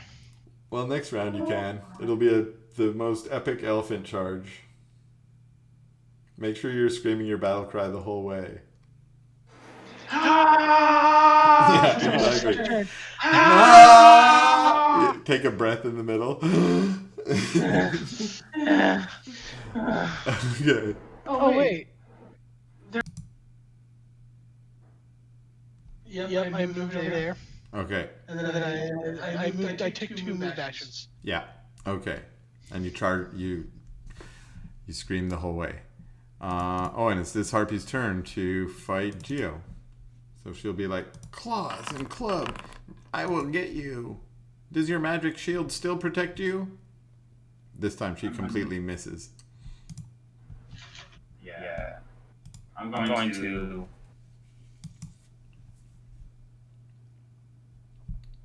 attack. Damn. Oh, fuck yes you are. Wow. Smash hard. Any other actions, Geo? That is it. Actually, just the attack. All right, Lucius McPherson. Yeah. I think that's death saving throw number 2. Yeah.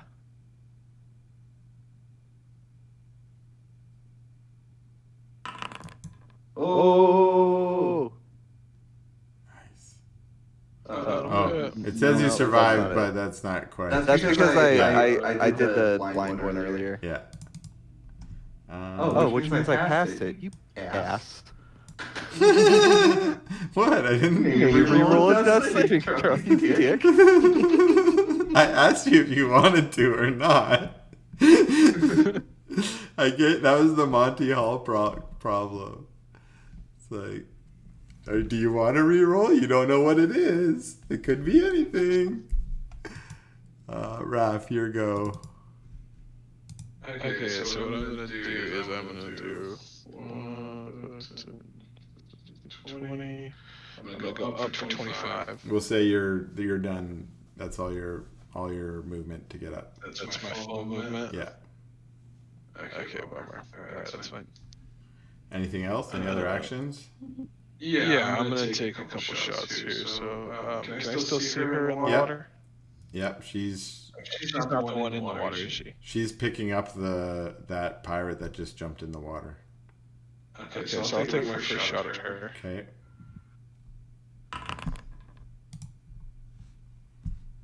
Let's see, 14 is a hit. Dope. I'll take my second shot through Geo here. Okay. Rolling pretty crappy, but hitting. And that's some bullshit damage. Yeah. All right, Locke. okay, it's time to swim. I will fish. I'll take Lucius with me, obviously. Yeah. You don't have any magic items that make you into a swimmer or something?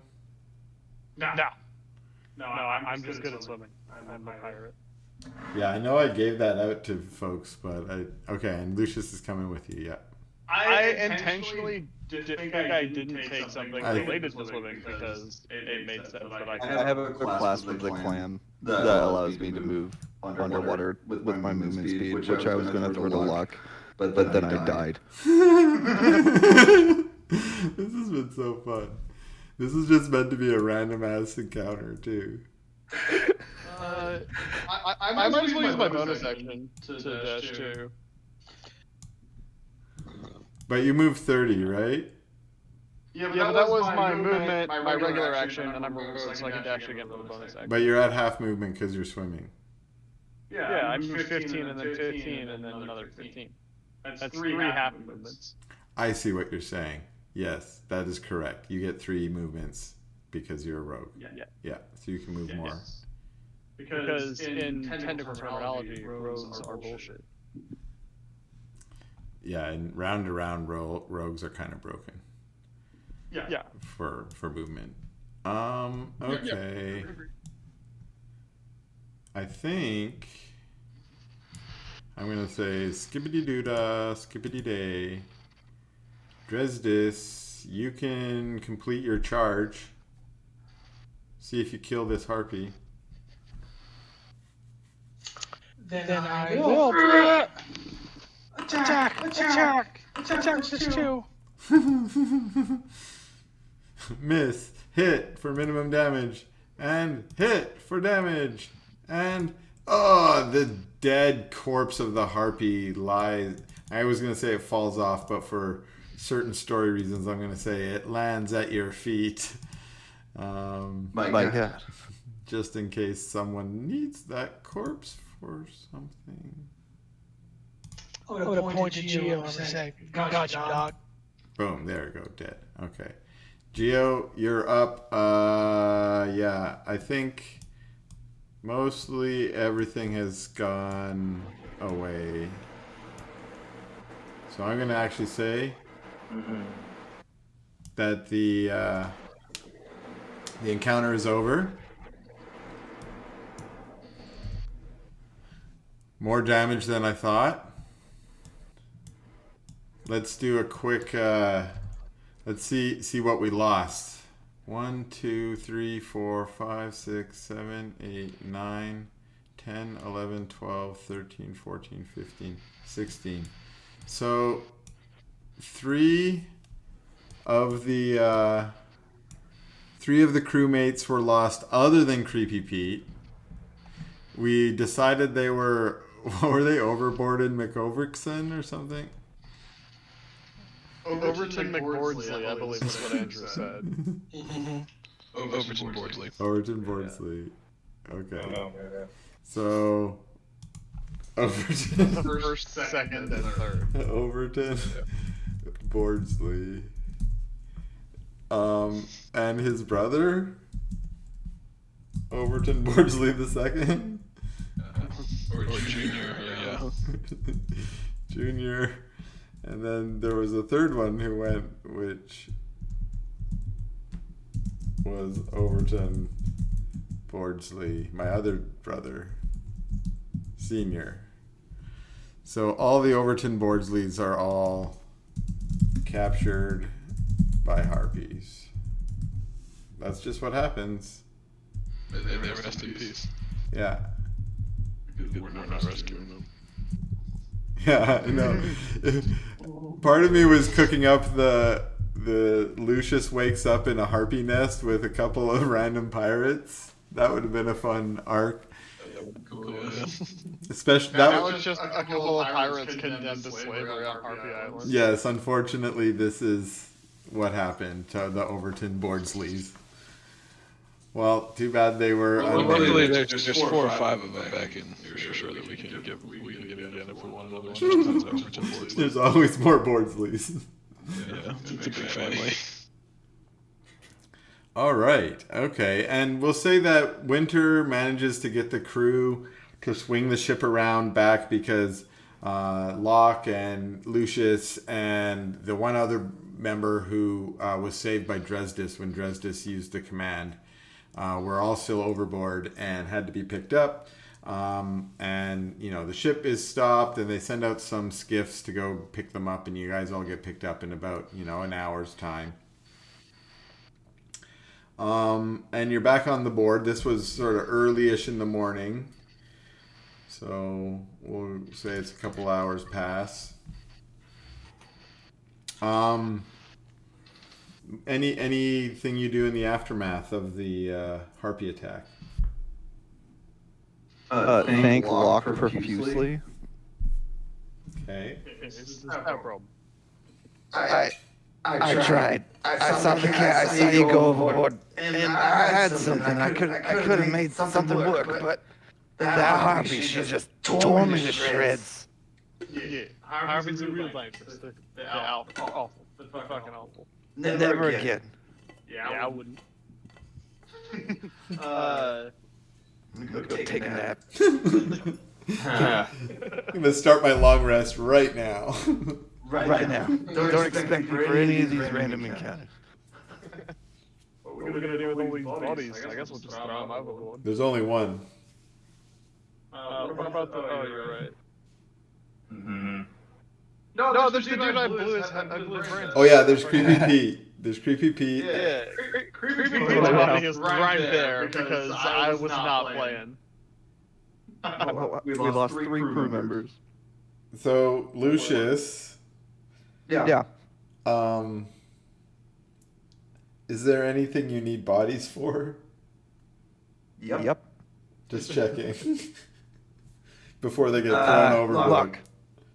Instead of throwing them overboard, I do need fresh bodies for things. Hold up. So right there. I don't want to know anything else about this. Just tag the corpses. Alright, Dresdis. Hey, Dresdis. Yo. Can you help me with these bodies? Come put them down in the cage in the alchemy lab. Wait, we have an alchemy lab? Correct, we do now. I pick up this one I'm right next to and start having it. You guys I don't really know why we need to put a dead body in a cage, but alright. Dresdis, the less you know, the better. Don't worry about it. It's just something I'm working on. You guys will recall that nobody told me what went on. Oh, yeah. No, we did not. I have no idea what's down there. I mean, Captain, come check it out sometime, but there is definitely dead bodies and other things down there now. So. Yeah, I just trying to become a doctor. You probably need to know what's going on in the ship. There's. All right. Let's take a look. Help me with this. All right. Where is? Oh, I assume the lab's where the circle is. Yeah, it is. The teleportation circle is. That's a dank-ass magic circle, by the way. Yeah, it is. Yeah. Pretty cool. Super cool. I see all the like alchemy stuff and like crystals and shit. Mm-hmm. Oh, that is pretty sweet. So now I have bodies. I just need to reanimate them and then suck their essence. Basically. Thanks. Do I have anything to make it not stink? You are on a ship with a bunch of stinky sailors. It's pretty stinky. Yeah. Truth. Really bad anyway. Truth. Yeah. After you guys get the bodies put down into the hold, Captain Locke, Grizz the Giggler comes up to you and he's like, Captain, I got something I need to talk to you about. Alright, Grizz, what you got? Well, the mates, they're a little scared and such, especially after that harpy attack. Some of them are getting talking that we never made an offering to the gods for our voyage. You know, I never believe in any of that hocus pocus stuff, but some of them think we might be cursed. Might be good if we make some kind of show of things. You know what I mean? Oh yeah. I'll make a show of things for sure. All right. Yeah. Gather the crew up on deck in the evening after evening meal. Let's get the crew up on deck. Gather them. All right. I'll have that. I'll have them all gathered. I'll let them know you're gonna take care of it, Captain. Right. He scurries away. You probably remember as a member of earlier crews that your captain would often make an offering to one of the gods. There are different gods that you could make offerings to, and I'll make a short list if you're interested. I totally have forgot the name of my own former captain. She was. Let's see if we can look her up. Yeah, I know she was a Goliath.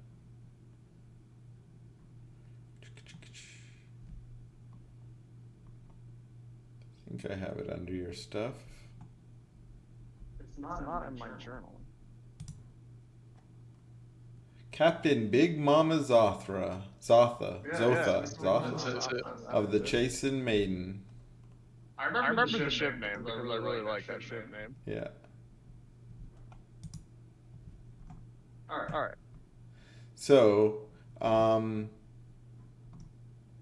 lots of sailors make offerings to Boros and Illich. Illich is the titan of the oceans and the seas, so it's the most obvious one.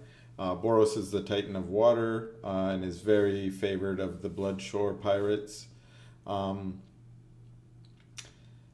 Lots of ships are blessed by Sin, the god of merchants and traders.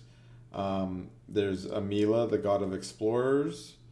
Razor is the god of magic, and so is sometimes offered for like Kurdish ships that are more powered by magic, or ships that have like arcanists or wizards aboard. Brock is the god of industry, and he's often made offerings to by the Gormangurney, who are more industrious folk, and other kind of crafts folk, shipbuilders and such. And then there's also Veth, the god of criminality, and she is very favored by pirates. So yeah, you can make an offering to any of them, or a collection of them, or none of them, but those are the most common gods. Just whenever these days are over and I get them in the evening, I have a whole thing I want to do. Okay, sure. Let's skip to the evening then. Okay, cool. So all right, you line up. And I want them to line up like the whole crew, like along the way. You get them up. They're lining up. Oh yeah, Captain. Here we go. Lining. Yeah. Right. I'll hear talk about us being cursed and how we gotta make offerings to the gods, and I know some crews do that. We all crew did that. What was Arthur's crew? Off of the Chastened Maiden. Some of you may have heard of you, some of you may have not. Do you know what happened to Arthur's crew? Slaughtered. To a man. Ship sunk. One survivor. Right here. And I ain't seen no gods or titans come down and save her. She made an offering every time we left port. I don't. I don't care for the gods. I don't care for the titans. Does anybody have an issue with that? Raise your hand if you have an issue with that. Any hands? Yeah. Arias. Who? Arias. Right. Who is that? I'm trying to remember. The Asamar. Oh, the ASMR. He steps forward and he says, I think it's wise, Captain, to make offerings to the gods, as they do look down upon our voyage, whether we look up at them or not. It cannot hurt, can it? It can't hurt, but it don't help. So, if you want to make your offering, you can go ahead and make it. But as far as official offerings for this ship go, no. you can do an insight check.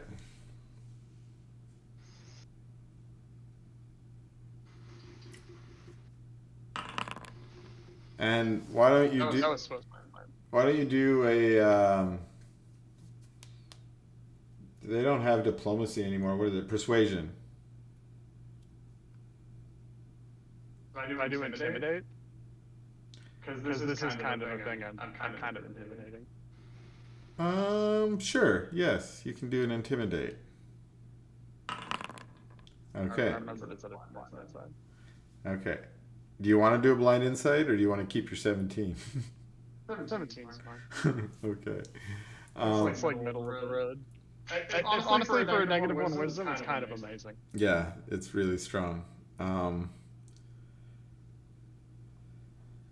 You get the sense that most of the crew has been moved by your words. You notice that a few of the crew seem to be nodding or agreeing with what you were saying about offerings relative to the fate of ships.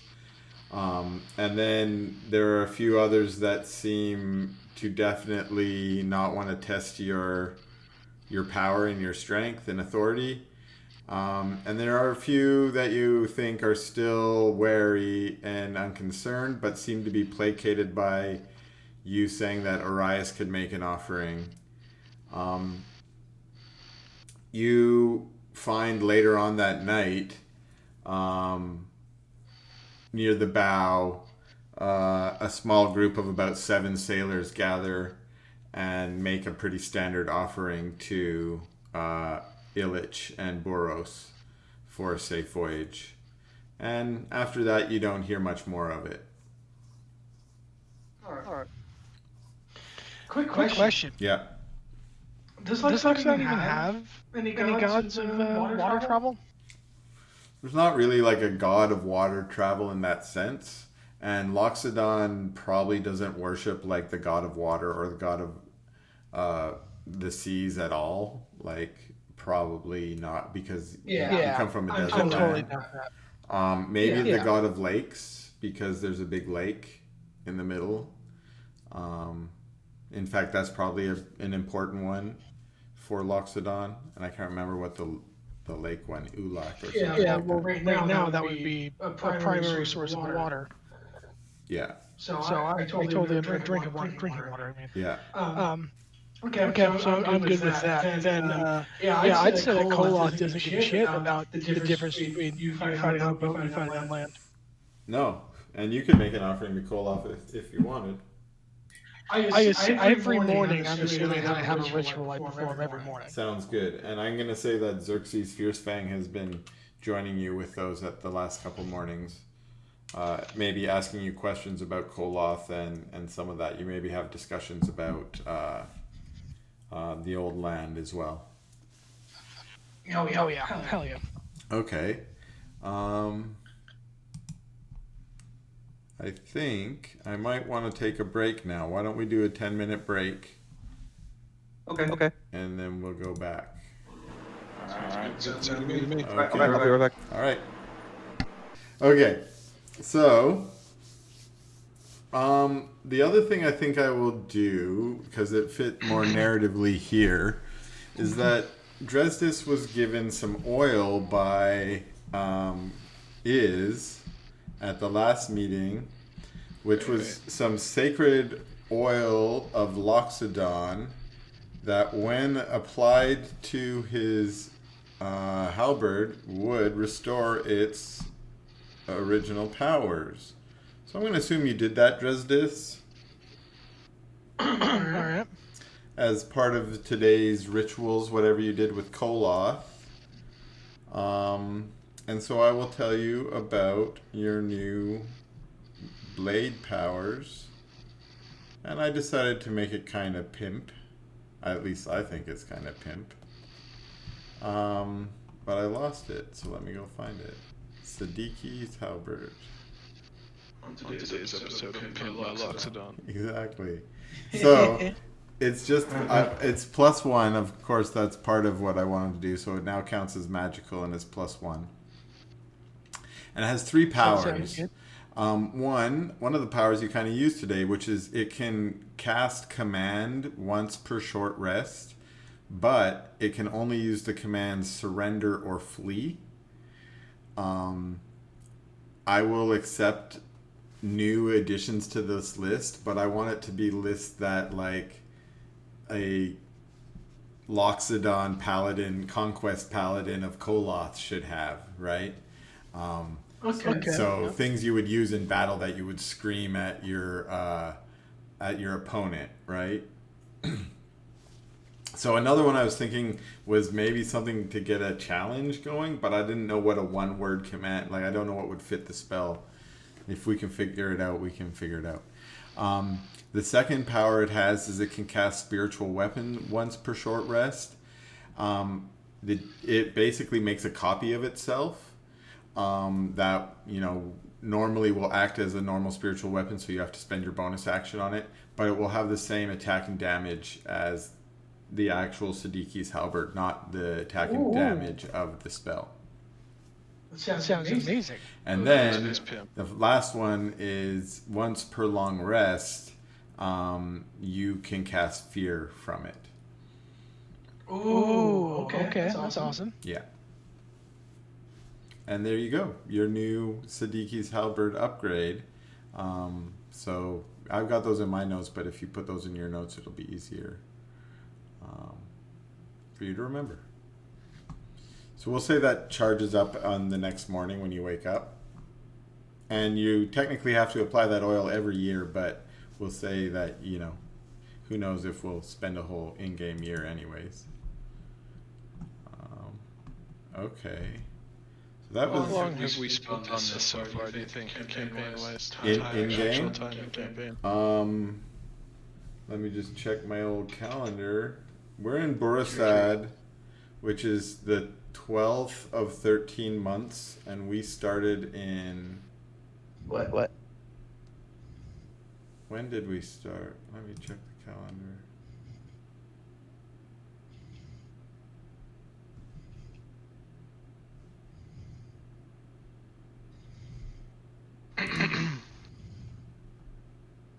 We started in Solinad, which was the 6th month. So we've had 6 months. Okay, about half a year. It feels like that's about right for how much we've done. Yeah, I agree. We're making good progress. Okay, and I think I'm going to skip us to the next day, because we're going to start doing our hex crawl again. And is that? Oh, that is my bad. 1 sec. Yeah, we're gonna do. We're gonna start doing our hex crawl again. So I can't really remember. So let's see if we can refresh. What do we have? We have wind, which kind of matters, but doesn't really. Weather, and then traffic, right? Sea traffic. Yep. Now the other thing I wanted to mention, which maybe we're trying to track down these boats, but we don't have we don't know where they are. But you can interact with sea traffic. Usually, sea traffic will often share some quick messages with you if you want. So if you want to talk to any of the boats, you don't have to attack the boats, right? You can talk to the boats, and they might be able to say, "Oh yeah, we saw that boat that you're looking for last week," or something like that, and give you a heads up on where some of these targets might be. You're not really sure where the Grinning Goblin's going, but you know that they were headed towards Fort Dunwhiddle as one of their final locations. You know that Geo, I gave you the schedule for the boat that you're tracking down, the Flaming Raven, and its next stop is in the city of Almeria, which I just put on the map way down here in Freya. So if you go there, you might be able to get news on them, but you again might be able to get news from passing ships as you go by. So should we do this day, Fest Day? Yeah, let's do it.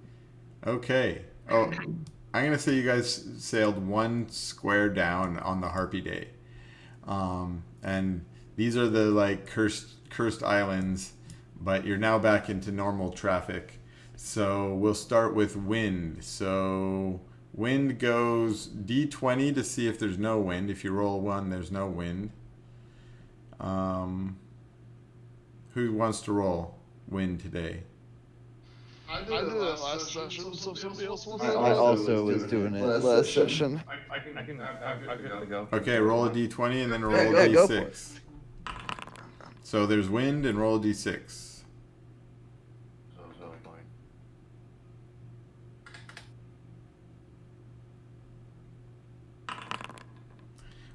And it's coming from the north. Now we need someone to roll weather. Someone needs to roll a D4. Last day was overcast. If you roll a 2 or a 3, it stays the same. If you roll a 4, it gets better. So that means Nice. it's actually kind of sunny today. So it's the weather or the seas are calm enough that there's no chance of having any kind of mishaps. So you can sail. The wind is coming from the north, which means if you fly south or if you sail south 3 squares, like basically going to Duggendorf, you don't need to engage your engines today, and Geo can have the day off. You know what? He deserves it. Appreciate that. Yeah. So, but you can move your 3 squares. If it's mostly south, that's good. You don't have to engage the engine. If it's any other direction, we'll have to engage the engine. So, show me where you want to go, Captain Locke. Southeast. South 2 and east to southeast 2, yeah. Can you move it? Yeah, I can. Yeah. Boom. I like it. I got 2. How many squares do I have to move there? 3. 3. Okay, yeah, perfect. Okay. And since that's going to be in high traffic all day long, someone gets to roll for traffic. D100. Okay, let me do it. Alright. Is it R slash or slash R? Slash R. /R space.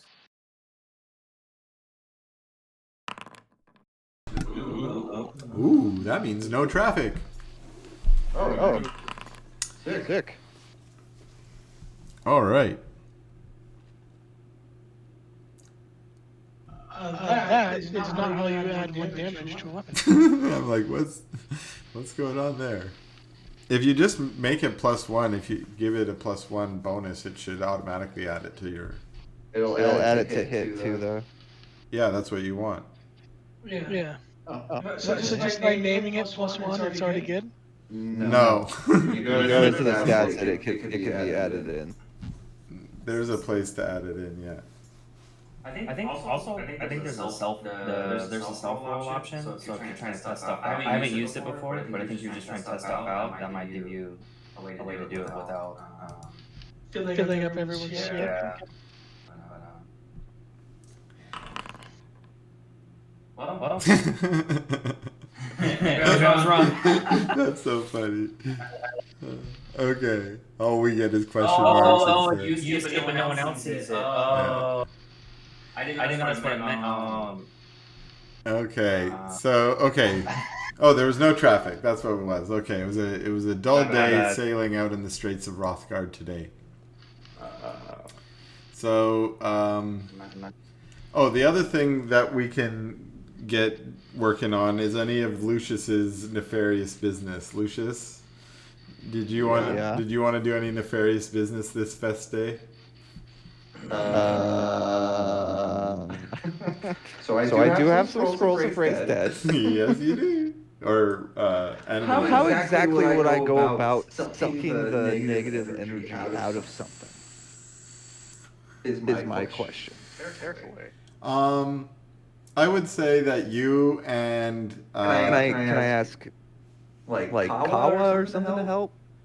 Kawa can definitely provide some magical, but between you and Raphael, you guys have already kind of figured out, and I'm going to give it to you kind of loosely here. Let's see if I got these notes here. Well, this is the best part about notes is when you have so many, you lose the ones. Okay. Oh yes. Okay, this is what I simplified it down to. You need some vessels to hold the energy. Here are some examples of things that might work. Again, these are things that maybe you and Raphael have brainstormed. Enchanted bottles, gems, lockets, goblets, anything that could kind of hold energy. I got you on all that. I have currently a enchanted bottle that's 1/3 full of black ichor, which I assume is negative energy. You scoop that out of Tristan's laboratory? Yeah, yep. Okay, well there you go. Bingo, bingo. You've got one vessel for negative energy already. You need a conduit to drain the energy. This is the part you're probably like. This is what you're asking about. Here are some ideas: an enchanted wand, a rod, a lens, a pipe, things that things move through. Anything that I got things. 2 lenses on my head right now, don't I? You do. You might be able to. I mean, you probably want to use a different lens for this than ones that you've already got a purpose for.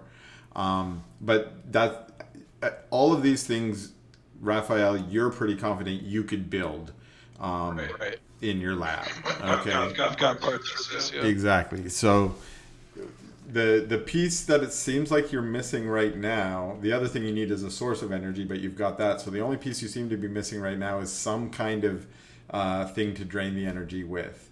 You have something to put it in. You have the source. Okay. You need the thing to drain.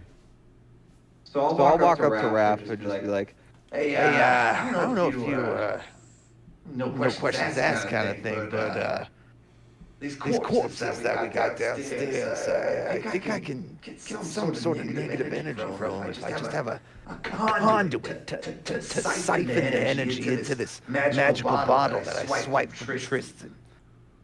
You discussed some sort of conduit. Did you have anything specific in mind? You know what? I did actually. I was thinking maybe some sort of a horn. A horn of a creature? Yeah, maybe a horn of a creature or like a war horn of something. I can craft one out of metal, or I could, sure, we could do some hunting once we find shore. I think metal would work great.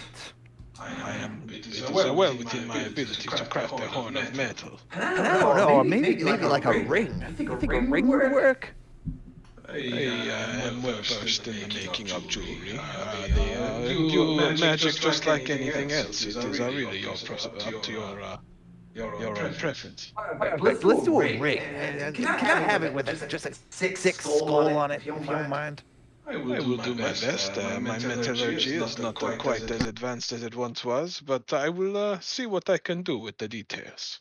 And you just let me know. I can help out at any point in time. I'm not exactly the best at it, but I can at least lend a helping hand. I appreciate the support. I do not think I would need any aid. It is a simple ring. But perhaps I can help you when we do the imbuement.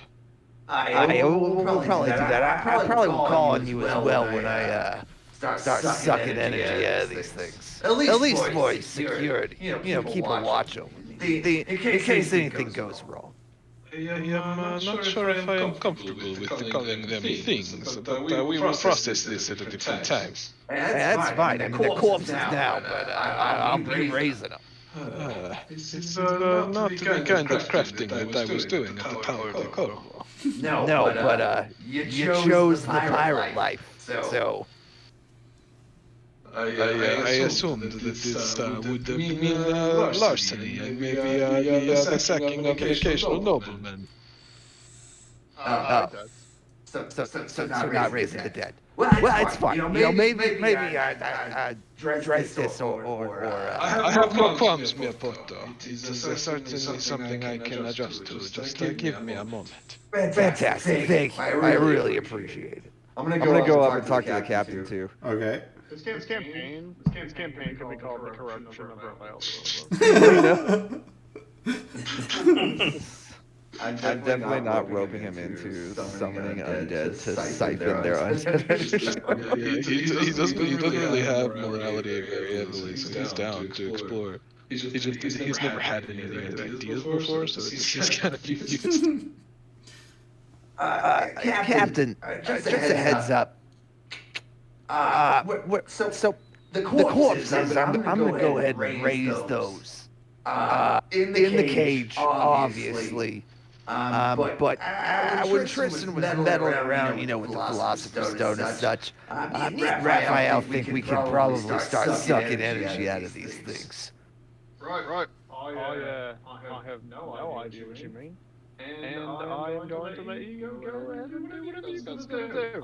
Perfect. I don't understand that, and I don't really need to. Listen, it's for the good of the crew, to be honest. For the ship. That's fine. It's not costing me money, so we're good. Zero money. They are again corpses. Yeah, it's fine.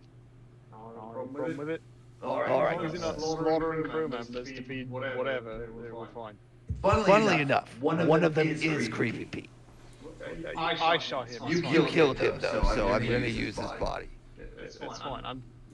I mean, what would happen? We would have thrown him overboard, right? Yeah. Now he serves a purpose. He honestly, Creepy Pete should be happy. Did someone say something about Overton Boise? Oh my God.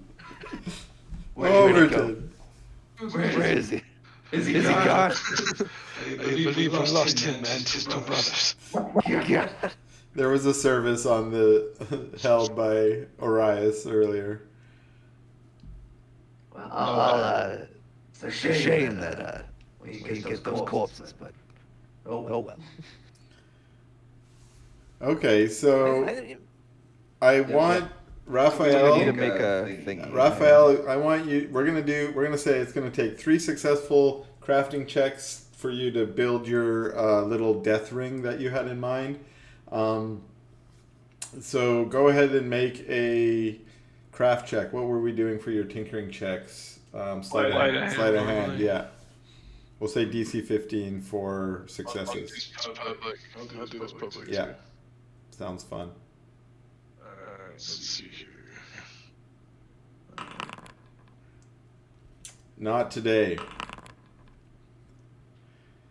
Oh, sorry. You just wanted one. Well, we're gonna do one a day.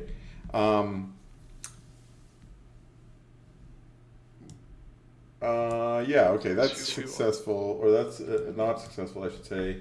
What else did I want to do? Oh, Geo, since you didn't have to run the engine today, you could train your new water pulse power that you were coming up with. Yeah, I think my I was thinking I'm gonna put in the description untrained training DC. I think it's still on 20, right? Like I think I remember correctly. You're on level 1 right now. Is that what you're asking? Yeah. Sorry, that's what I meant. I meant like I haven't had a successful thing yet with it.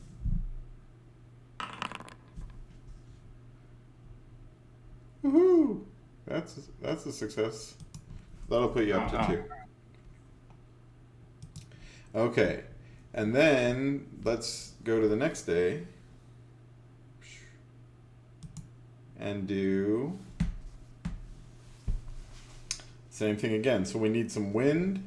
So a D20 and a D6 from whoever's driving the wind. Jeremy, you want to drive the wind today? Yep. Let's get it. D20. Yep. There's wind and D6. 5. What does that mean? 1, 2, 3, 4, 5. 1, 2, 3, 4, 5. It's coming from the bottom left. So that means we need to put our engine on if we want to go full speed.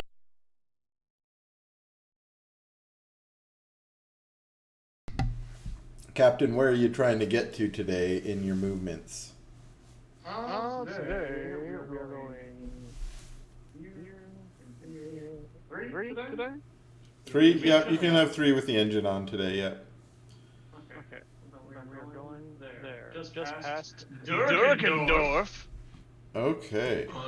Wait. A name I like. Good name. Where's our where we headed here? We're driving to Freya, right?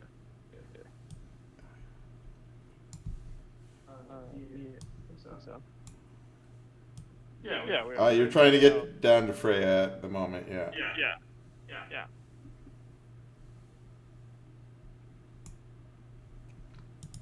And because of your engine, you move really quick compared to the other ships. What else did we not roll today? Weather. Roll weather. Someone rolls a d4. Keep these nice sunny skies going.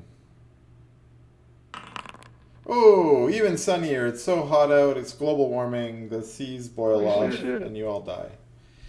Nope. It's not that good. It's nice and sunny. Oh no. It's nice and happy and sunny. You know, it's not super warm because it's winter, but it's at least not windy and rough seas. Smooth sailing today. Traffic-wise, we went through some high traffic, but then went out into the low traffic area. I'm going to say you can pick which table you want to pick from, the high traffic table or the low traffic table. Captain's prerogative. Traffic. High traffic? Okay, then let's get a D100, whoever wants to roll it. 63.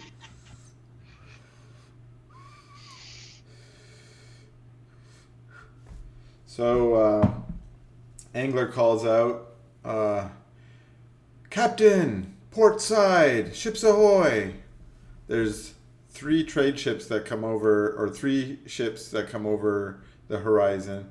Two of them are pretty clearly sloops that are made for trade. They don't seem to have any armaments, but there's one frigate alongside that seems to have cannons. They are flying. The frigate is flying Gorman-Gurney colors, which means it's a big old, sort of slow-moving, think kind of ironclad looking, but wooden ship. Probably got some metal on it. It's highly well-engineered, sturdy armor, but slow to move. But it's got two sort of quick-moving sloops that it's escorting, sailing along. And it's sailing north today. It looks like it's angling off towards Earshore, maybe.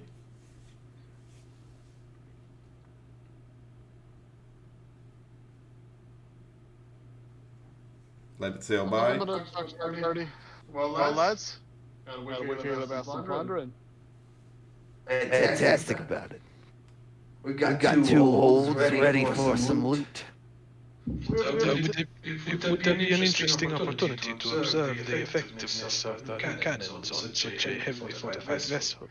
I was literally just about to say we hadn't tested out your dad's cannons. I have been eager to see their abilities. Alright, the rest of us? Aye? Aye. I'm gonna call down the crew. Lads and lasses, are we here for loot? Hi, Captain! We're ready for action! Captain, if anyone dies, let him correct. There we go. Glad we're on this way. I'm aware. Helmsman, bring us a bat. We're going after him. All right. Just maybe it's for us to keep it a little bit quiet about what we're doing. Tell the captain. It feels like the other men are a little too close for us to be discussing this. I will say this. I will say this. We're only taking enemy combatant corpses. Our crew goes to the sea. We don't want people worrying about becoming undead. I agree with this compromise, and I must stand by the captain's new orders. I am with the captain. Those are the orders, and that's what I'll stand by. It's just not a good idea. That's definitely the way to get him in. Hey, the crew means a lot to me, but if they do, what about Creepy Pete? Creepy Pete is an exception. Okay. He never really felt like part of the crew. He's already pretty creepy. All right. So I could use him, but the rest of them are off limits. He already had kind of an undead zombie quality. Talking hella shit about Creepy Pete. He is the worst. Was. My bad. Is kind of. It's complicated. I mean, he'll be unalive soon. Unalive. Unalive. Yeah, thank you. I still don't really know what's going on. It's complicated.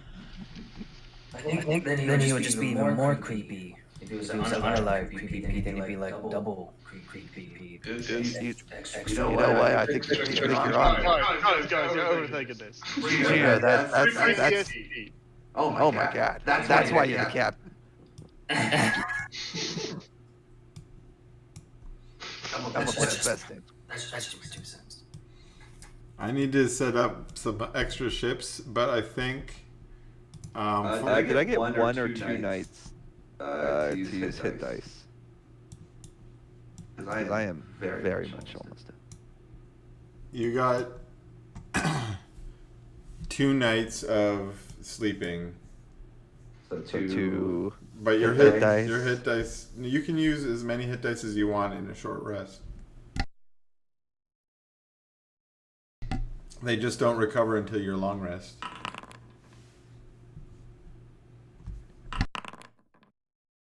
Literally have to use all of them. I'll stay right there.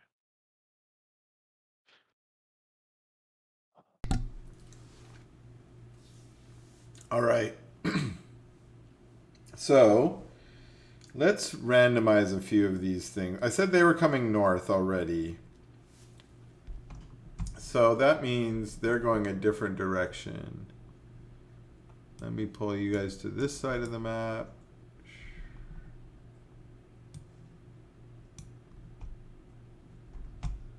Let me pull this.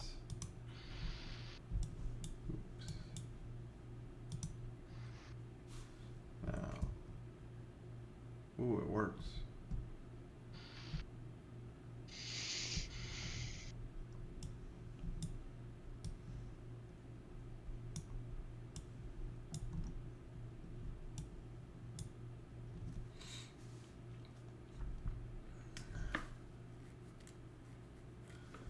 We'll say that they are actually not coming right at you. They're kind of going diagonally like the ship is showing here.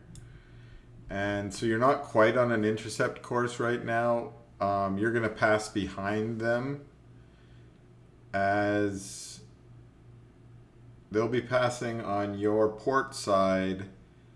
Does that make sense? Mm-hmm. Yep. So and the ship that I've got here is just going to be the Gorman Gurney frigate because I haven't got the other ships set up. But and it takes a little bit of time to get them to work with the rotating stuff. But the other 2 ships don't have any guns on them anyways, and they're just Gorman Gurney sloops. So assuming you can take out this frigate, then you can probably capture the sloops as well. Any strategy here, Captain, that you want to get going before we get started? We're gonna try to fire when we fire our cannons. We're gonna try to fire on their gun emplacements. Okay.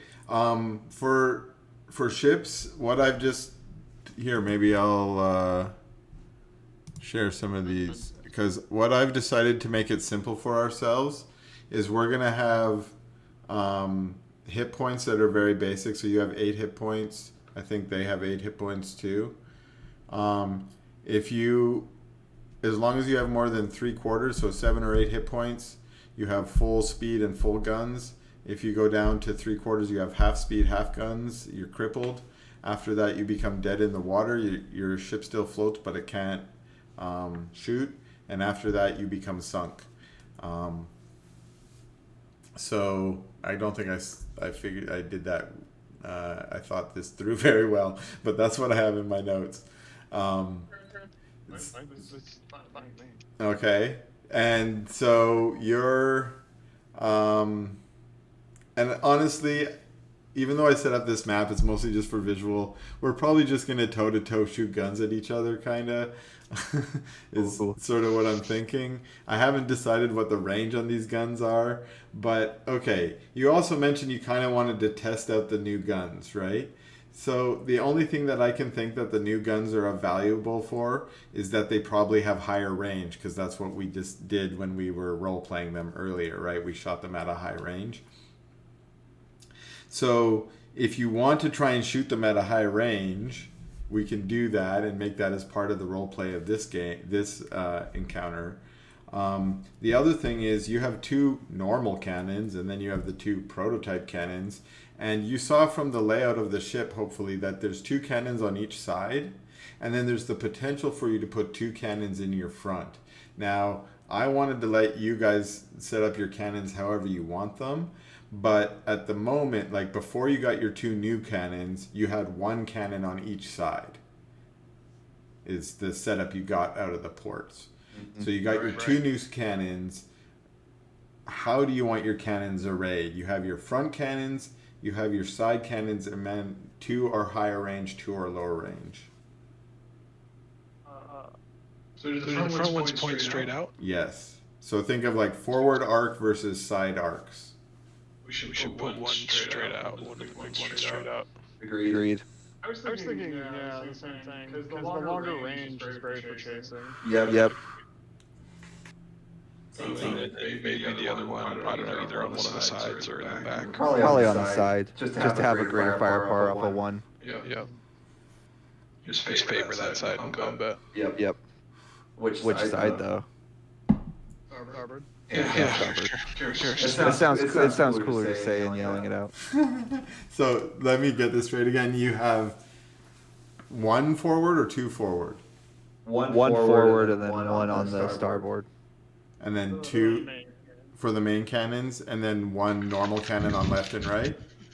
Yep. Yeah. So port side is only got 1 and 1 cannon. Okay. Nice setup. All right. Let me take those notes. Jewel of the Crown notes. We got cannon entry now.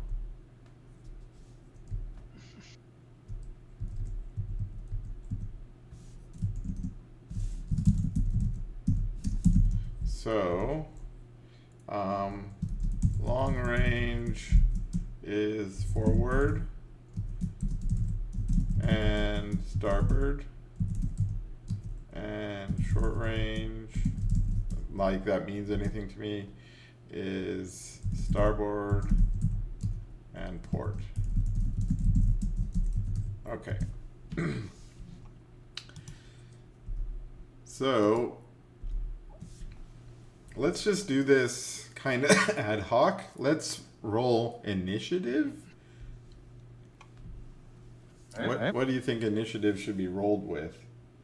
I think Locke's intelligence. My int? So roll an int. Yeah, just a flat int check. Okay.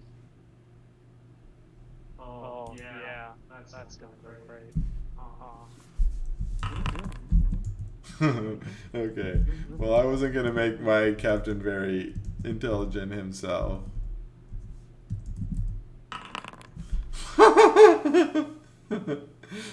It's the battle of the brains out here. You know it's great. Yeah. Okay, so they're going to go first. Now, I'm going to say, I've got this data. Sailing ships.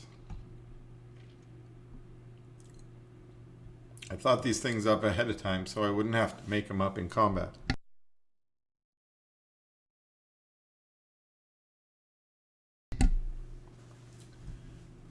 Okay, so they're actually moving slow because the Gormangurney frigates are actually pretty slow moving. The sloops are pretty much like limping along beside it because they're just not using their full speed to, otherwise they'll lose their escort. So as a result, they only move 6 squares every round. So I've moved the ships. They're 6 squares, or they're 30 feet. And at the moment, they're flying their Gorman Gurney colors. You guys, I assume, are still flying your Pidari colors. And they, at the moment, it looks like they have got a couple of their shipmates to the bow, the front, and they've got their flags up to do some signaling. And they're just, at the moment, they haven't actually signaled anything for you yet, but that's what you can see through your like little spyglass, Locke and or Raphael, who also has spyglass. Okay, so it's your go. You just want to move straight forward, let them pass into your arc. Okay. Are you going to do any signaling or raise your black? We'll raise the black flag. Yep, makes sense. Okay. Sounds good. All right. They will continue on their turn. 1, 2, 3, 4, 5, 6. And in response to your black, the sloops slow even further and sort of stop back here, whereas this ship, the Gorman Gurney, starts to turn its arc to point its port side towards you as it crosses into your arc. Looks like it's readying its guns to fire at you as you approach. You guys, again, just straightforward.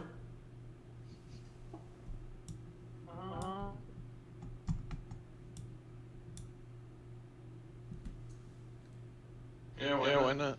Looks like it's a few more rounds before they're going to pass into your arc. Yeah, definitely straightforward. At least for now. Okay. We're still moving on, so we'll see. You guys move 8 squares because you're a normal frigate.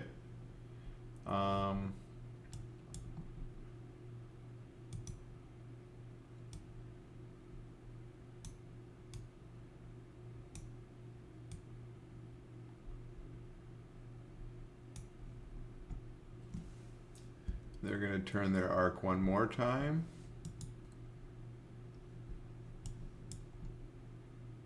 They're getting close to your arc now. It looks like it might be another round or two. Still go straight forward until they're in your arc.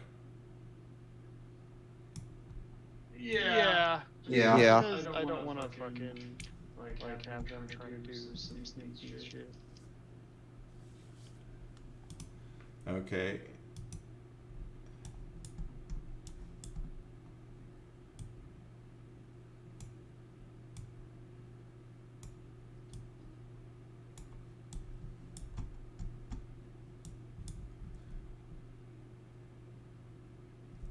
All right, maybe one more round. You notice they're kind of slowing as well, so that when they get into their arc, they're going to have their cannons facing you, and they're going to wait for you to come into their range and blast you, is what it looks like they're planning to do.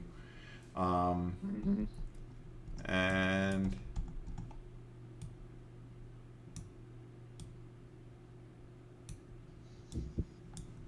I moved you all forward or you're 8 more, and I'm going to move them one more round. 1, 2, do. Let's see. Oop.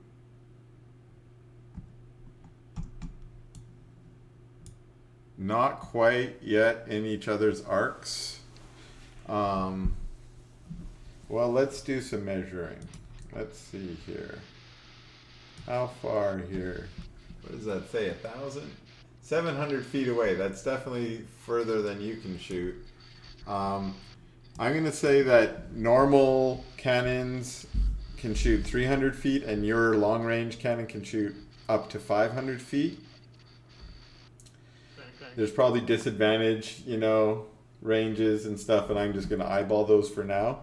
But you guys are still probably a couple rounds from your own range, but you're definitely like 30 seconds, 5 rounds, 6 rounds from them being able to fire on you using conventional cannons. So I'm gonna I don't think I moved you all yet, so I'll move you guys another 4. Oops.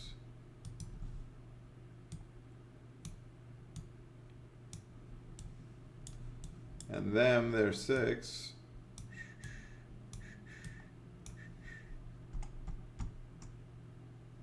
I'll just move them a little bit more, 1 more round, and then you guys 1 more round. And now I think all we're doing is a waiting game.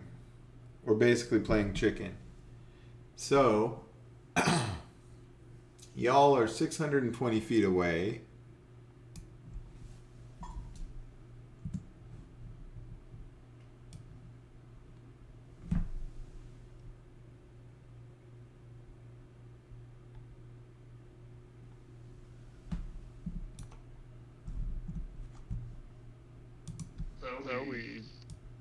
So you keep moving forward.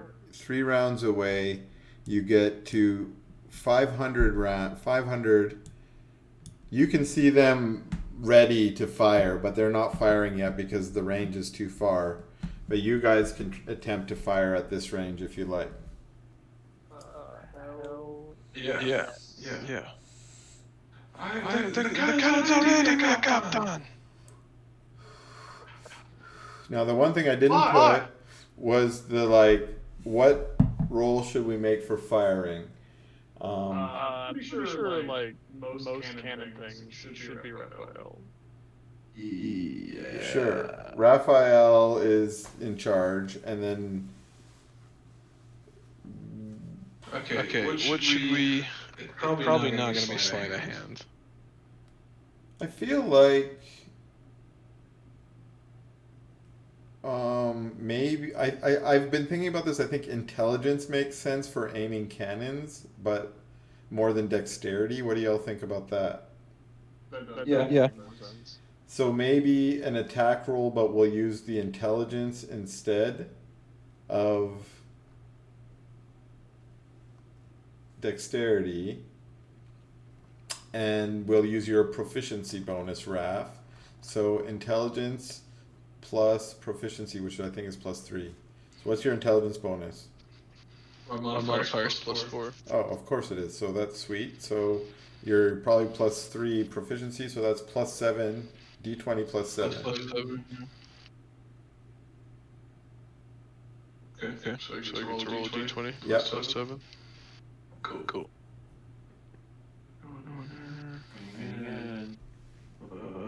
Star. 20 +7. Just this right here. Yeah, +7. 13. Not good. Not bad. Not good. Your aim is actually pretty true.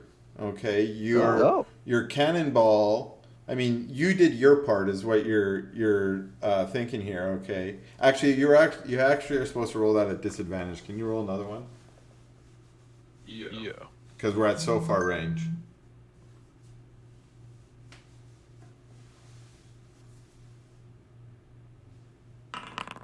Okay. Yes. So your aim was definitely true, like you expected. Okay, but the thing that you haven't got a lot of piracy experience, but Captain Locke does. And when a cannonball hits a ship with that much force, usually it deals damage. But the extra armor that has been put on these Gorman-Gurney boats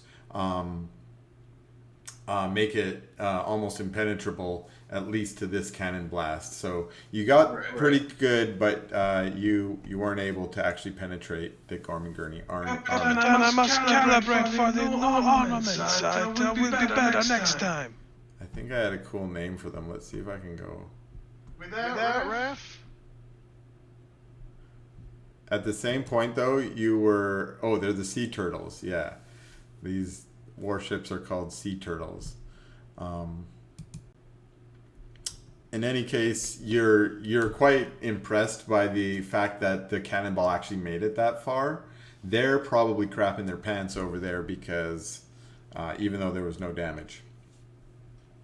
Okay, so we're at 500. They can't fire until 300. So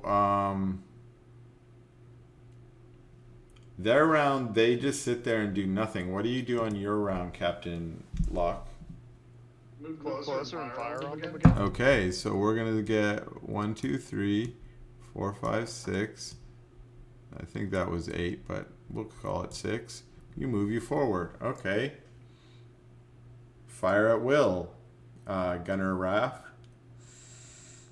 Okay, let me do this again here.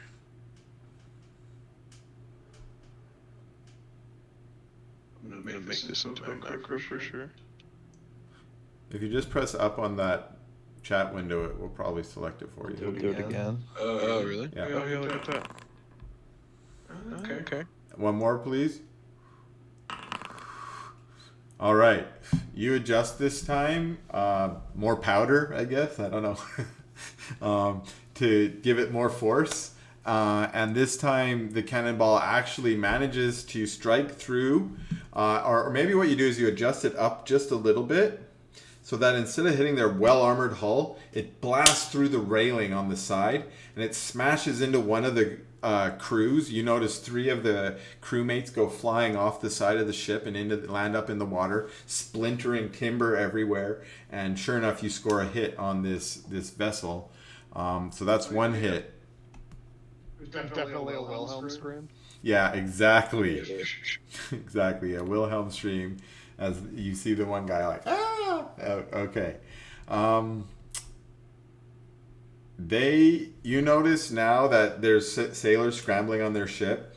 They can tell that you've got them with some kind of new weapon that is obviously outranging them, and they're starting to get their sails back up again. They're not going to be able to make any movement this round because they're still getting their sails up, but they're trying to move. It looks like get out of your firing arc.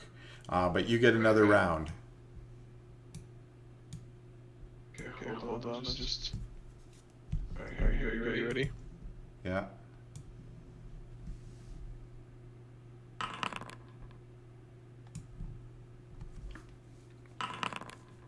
All right. Still good aim. Smash, splintering. Pieces of wood flying everywhere. Shrapnel flying, hitting crewmates as they duck behind the mast and other barriers. It looks like with this one, you've managed to do some serious damage. That one cannon that you've kind of been aiming at on your captain's orders has been loosened in its moorings there, and it seems to be dangling off the side of the ship. Certainly not functional at this point. They're at half guns. They're up to go, and they're going to, oops, I don't want that one. Finally get their sails going. But they're only at half speed. They're only lumbering ahead. You notice that the sloops that have way behind are starting to, the crews on those ships are starting to look panicked. Captain, what are your orders? Keep them right to the long guns. Fucking turn it so that they are staying within the firing arc. Okay, so you're going to try and basically start a chase, right? I'm trying, hopefully, Ram can obliterate them before... Right, but I mean, really. tactically, Yes. you're going to try and fall in behind them if they keep moving away. Yeah. Okay, so I think you guys are still in the firing arc, it looks like to me. So why don't we get another shot from Raph?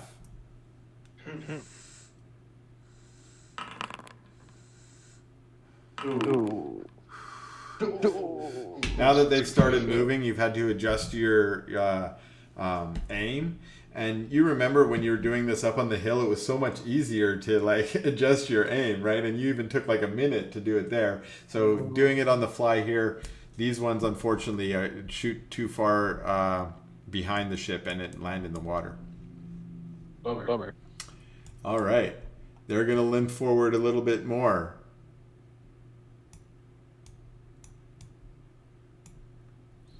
We got this. And y'all, well, let me see. I think we're still not going to be able to shoot on you. Okay, they aren't going to be able to reach you, but as happens in these kind of things, you see the gunners load up a cannon, the cannonball, fire it, and it definitely doesn't. It lands like maybe 100 feet, still too short. Nice. And I'm going to say you guys are starting to angle a little bit. Maybe, oops, I'll spin your ship. Oop. So you got your arc, you're heading kind of a little bit more intercept course, and fire away, Raphael. Here we go. This is it. I feel it. Cannonball! Dude, how have you rolled so low without flexing with all these guys? I always roll low. That's my trick. Is that the secret? This one again bounces off the like good armor, but you see them trying to get so that they can get you in their arc. Still, let's see. Still not firing, able to hit you with their own cannons. So y'all can move some more. So we'll get you another 1, 2, 3, 4, 1, 2, 3, 4, and shoot. Oh, let me see. You might be getting out of your long range now. Not quite. When they're able to shoot you, you'll be out of the disadvantage. So one more round of disadvantage, it looks like.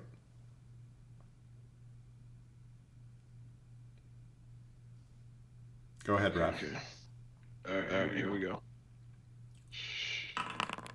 Oh my fucking god. How is that even mathematically possible? Oh, Okay. wow, rough, Man. rough. Okay. Man, that's embarrassing. While performing well early on, the long-range cannon is now not being able to hit the mark. This one just didn't fall, fell a little bit short. You didn't pack enough powder. Getting a little cocky. So they... Is that a bird joke? You know it. Let's see. They had initiative. Not that that matters now that we're in it. But they don't get to fire this round. They have one more round of not firing. Or they fire and miss, I should say. Because of the range. And you guys can now, let's see, are we in range? Let's see, front cannon. I'm going to say that's in range. So you can now fire without disadvantage, Raphael. Ooh, still bouncing just a little bit in front of the ship. Not bouncing, splashing, I guess. Captain, we haven't hit anything. Yeah, I'll say that. All Alright, bring us around for broadside.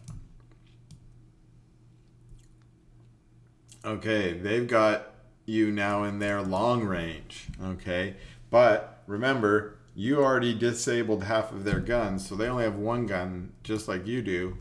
So I'm gonna do roll 1d20. And what did you do? Your proficiency plus your intelligence, right? That's... Oh! What the hell, man? They totally... The Torquay. Apparently they're the Torquay. That was the other boat you guys already took. But they fire and totally miss. Even... They seem to be a little panicked over there. And even though you're starting to get in range, they're still splashing too short. So it's your turn again, And so Raphael, go ahead and make another round of shot. Oh, you said turn broadside. Do you want to turn? I did. So we can fire 2 cannons. Okay, let me. Because I believe that that's our starboard. Yeah, so exactly. Yeah, it's one of our regulars. it's a long range and a regular. Yeah. Oh, cool. There's only a regular cannon on the port. Right.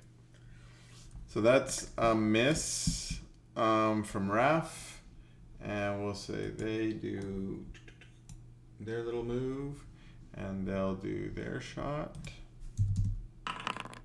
15. That's a hit on your boat. Your AC is 12. Their AC is 15 because they got the higher one. So you have 1 hit. They got 2. It's your go. So we'll move you again. 1, 2, 3, 4. 1, 2, 3, 4. I'll spin you one more time.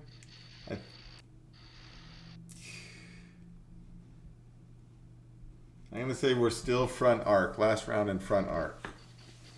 Yeah. And that is a fucking hit. Okay. Oh my gosh, the 24 coming in. So Calibration now, mi apostas. for the full metagaming purposes, you need 1 more hit before they're fully crippled. So they can still fire. So they're gonna fire. Miss! And I'm gonna say you guys are now in range of both your guns. 1 is at disadvantage, 1 is normal. So your long range gun can hit. Long range gun hits, that's sufficient to disable their remaining guns. And they are crippled. You can continue your barrage if you want to sink them. It's up to y'all. No, let's board before we sink them. Why are we boarding the escort ship though? Yeah, that ship's got soldiers on They it. don't really have anything, do they? I don't really care what's on the escort ship. Yeah, no, good point. I mean, there's bodies on that ship. Or there could be. Yeah, I feel like there's gonna be plenty of bodies though. Yeah, we're good. Spyglass. Be with a look-see on a spyglass. Yeah, you guys can take some moments to look at them. Yeah. See if anything looks sus on the escort ship before we decide to sink it. You see, Captain Locke, you're able to see that the ship is... They've put out any fires that started as a result of the barrage. The main deck looks pretty damaged, but it looks like at least half of their crew is still alive, and the captain seems to still be alive. They seem to be preparing to be boarded. You suspect that you guys could probably take them, but it would be you would take losses with definitely in your crew if you wanted to take over that ship. On the other hand, you can notice that the two sloops seem to have gotten their sails up and they're starting to flee the area, and it looks like they've split into 2 different directions. Interesting. They were both going northwards originally. One has turned towards Gormingern. The other one has turned towards the mainland, which is across the strait. Right. I think we can only catch one of these ships. What do you guys think? I think we head after the one who's headed out of the ocean towards the mainland. Can't get nowhere. I agree. We rely on your discretion, Captain. Yeah, I'm here for it. That's also the one that you're on the angle to catch already. Okay, we'll definitely that one. Okay. Definitely that one. Yeah, it's like 2 dumb sheep or 2 dumb deer in the woods, right? One dodges in front of the car and the other one goes the right way. So this one turns out into the open water, which makes it vulnerable, and you are able to get in behind it. Their ship is about the same speed as yours. I guess you can tell me what you want to do. You get in behind them, you spend a couple rounds just sort of following. You've got them in your forward arc. You probably could fire on them if you wanted to. Or We should. We're gonna fire on them to try and slow them down. okay, then I'll. Slow them down. Aye, Capitan. All right, so we'll say, these guys have no guns, and all they can do is be crippled by you. So, and that's a clear hit right there. So after one hit, actually, the captain of this ship makes the hopefully wise decision, they don't know yet, to drop sails and surrender. They raise the white flag, and a few minutes later, you come up on their stern. And you can see that the captain, looks like his first mate and bosun, are on the dock or on the deck, and they don't have any weapons drawn. They seem to be awaiting you to board them. And there are a number of sailors that also seem to have, they don't have any weapons in their hands. They're not waiting to attack you as you board. They're all just sort of standing, waiting to see what happens. Good. You guys sail up alongside and try and board them? Yep. Okay. So a couple of your mates put out a gangplank across once you've got the two ships sort of loosely fastened to one another. Captain, do you lead the way out? Yes. I swagger across the gangplank. All right, you swagger across, and on the other side you see the captain of the other ship, who is a older dwarf fellow who's got kind of bald on top, grayish hair. He's just got mostly a big old bushy mustache with kind of a well-trimmed beard around the front. And he comes forward. He looks a little bit, embarrassed to have been captured. But he also looks to have some respect in his eyes. And he says, I assume you're the captain of this vessel? One moment. Please, I Captain. take my hat off. I take my hat off, and I hang it on my belt, and I pull out a crown and I put it on my head. Okay. My crown? Yeah, The one that gives me dwarf magical power? I know what crown you're talking about. There are a number of dwarves also in the crew, but you'd say it's about 50-50 human and dwarf. Yeah. Hello, Captain. Do you speak in Dwarven? Do you use any of the powers, or are you just having it on your head for the moment? No, I just have it on my head. Okay. I'm just being a dick. He says, please, Captain, I beg of you, I hope that by our surrender that you will leave my crew alive. None of them deserve a death here today. Depends though. What you got? What's in your hold? Well, that's a good call. This is a random encounter. So we go to Gormangurney. So I go to my Gormangurn notes because I have industries listed there, and I know they're an industrious group. Yeah, whether they importing, exporting. Of course, they have no industries listed. That's like, to be filled in by Chris later. Dear Chris. True DM notes. Yeah, exactly. Let's see.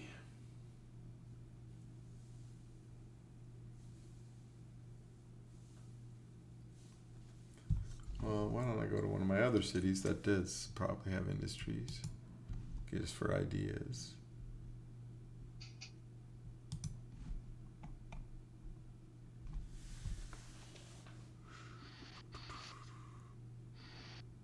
All right. So he says,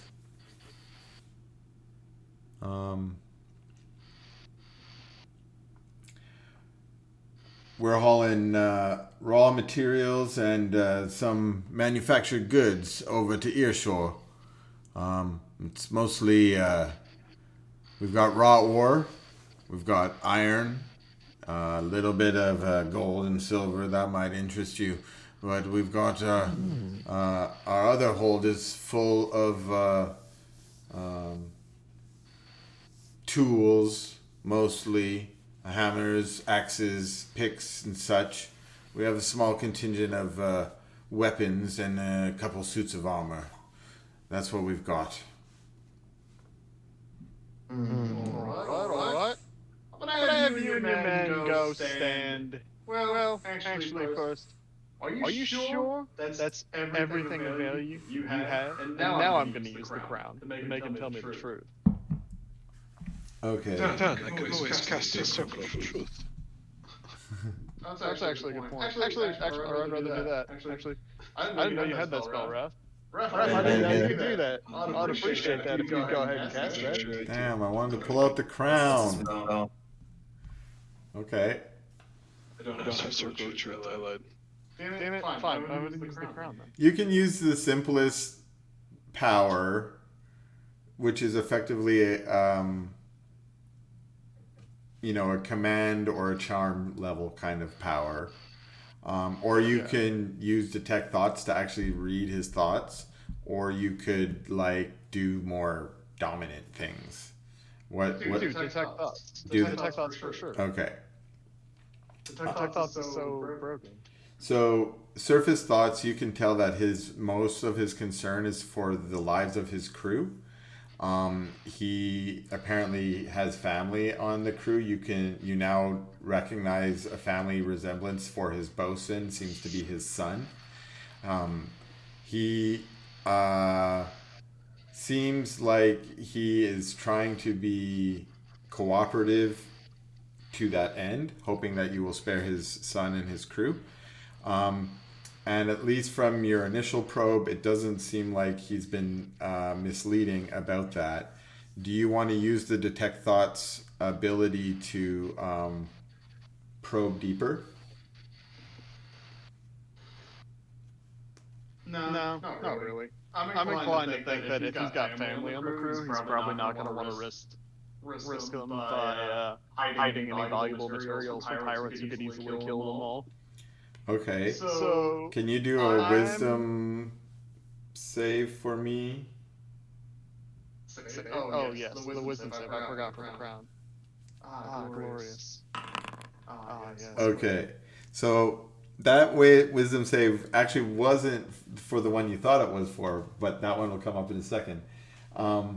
What actually happens is when you try and access the detect thoughts ability through the crown, you definitely detect this guy's thoughts, but you start to detect the thoughts of all of the dwarves around you, at least within about 30 feet, you're guessing. So you start to get an overwhelming feeling of all these thoughts bombarding inside your brain. Most of them are expressing fear. Some of your crew are on there are expressing greed. Let's see. Someone roll a D100 for me. Oh, I got you. Totally throwing this thing away. D1. Okay. Oh, no. You're feeling a little bit overwhelmed, but you don't. Think of a movie montage scene where this is happening, right? Where all these voices are going in your head, and it takes you a second. And actually, for this round, you're kind of disoriented, but you're not put out of place. And out of the cacophony of voices, like I said, you hear some fear, you hear some greed, but you don't hear anything that would be worrisome to you, like someone reaching for a dagger, or one of your crew members thinking about mutiny or something like that. Nothing worrisome comes through. Good. So you are able to kind of at the end of the round kind of deafen the voices a little bit. About my cannons. And I'll say that at this point you can, if you want, take the crown off your head. You are gonna? Yeah. Okay. So you managed to take it off your head, but you think you probably got at least some of the information that you needed, which at least is that the material that they're hauling is, the stuff in his holds are what he said it is. All right, boys. I actually held up. You, Captain, you and your men. Yes. Go. Stand over there in the bow, guarded by my men. The rest of you, let's get all the gold, all the silver. I don't know, maybe Iron. the iron, I guess. Yeah, let's take the iron too. And I don't think we need the tools. Or the armor. Well, actually, let's check the armor. Dresden, what kind of armor are you wearing? Where's the plate right now? Hey, let's check the armor anyway. Raph, could you check the armor and see if they got anything real special? You will investigate, Captain. Thank you, appreciate it. Alright, I go through the armor, just checking the quality. Do an investigation check for me.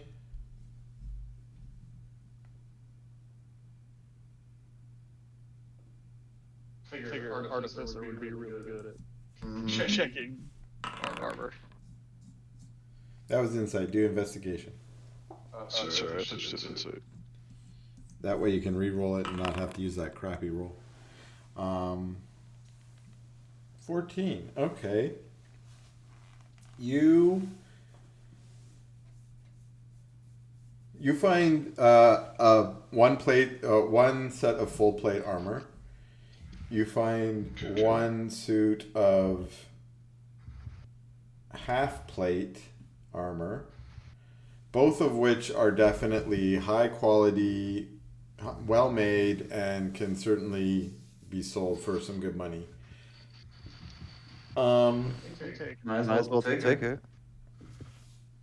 And I think you've also found a collection of battle axes, war hammers, and swords that are kind of impressive. We'll say about there's about a dozen, so we'll say 6 swords, 2 war hammers, and 4 battle axes. All of them are well-made Gorman Gurney weaponry. Cool. Nice. All the other tools are also well-made, but mostly kind of not of interest. I mean, you could probably sell them, but they're not in high demand.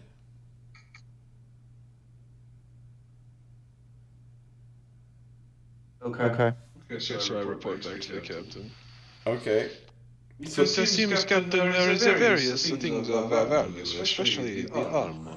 If we are not going to give it to certain members of our crew, I think it could fetch a high price. Alright, let's make it then. I believe we have plenty of room for the weaponry as well. It might not make us very much money, but it's always good to have extra armaments. That is true. I must apologize, Mia Captain Titan.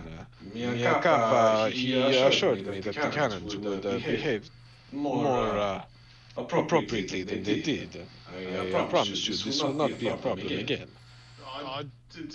Honestly, they behaved fine. At 500, it was like twice the range of regular cannons. We got 2 hits on. I cannot complain about that. Captain, I appreciate your kindness, but for me it is not enough. I promise you the next time they are in use, they will be improved in their performance. Alright then. Okay. So you're gonna load in the ore, the iron, the gold, and the silver, and then you're going to load in the suits of armor. Are you going to take the weapons or leave the weapons? Take the weapons. Okay. Did you all write all that stuff down?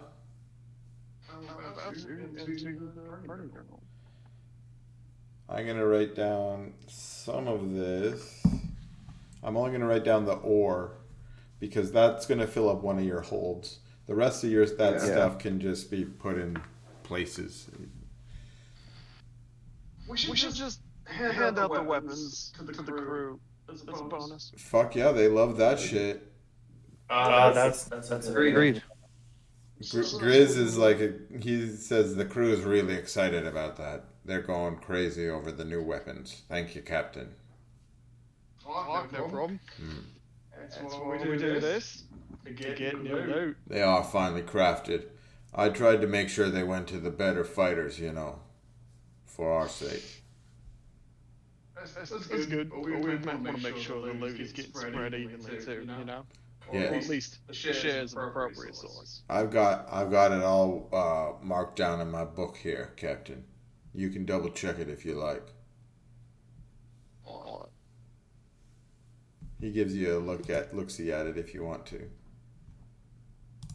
That's fine. I said iron, silver, and gold ore. Boom. I'll have to decide what that's worth, but probably a lot. Probably another 2K sounds about right. Perfect. Excellent. You guys are gonna have to Yeah. like. We're already very rich too. Okay. Here's.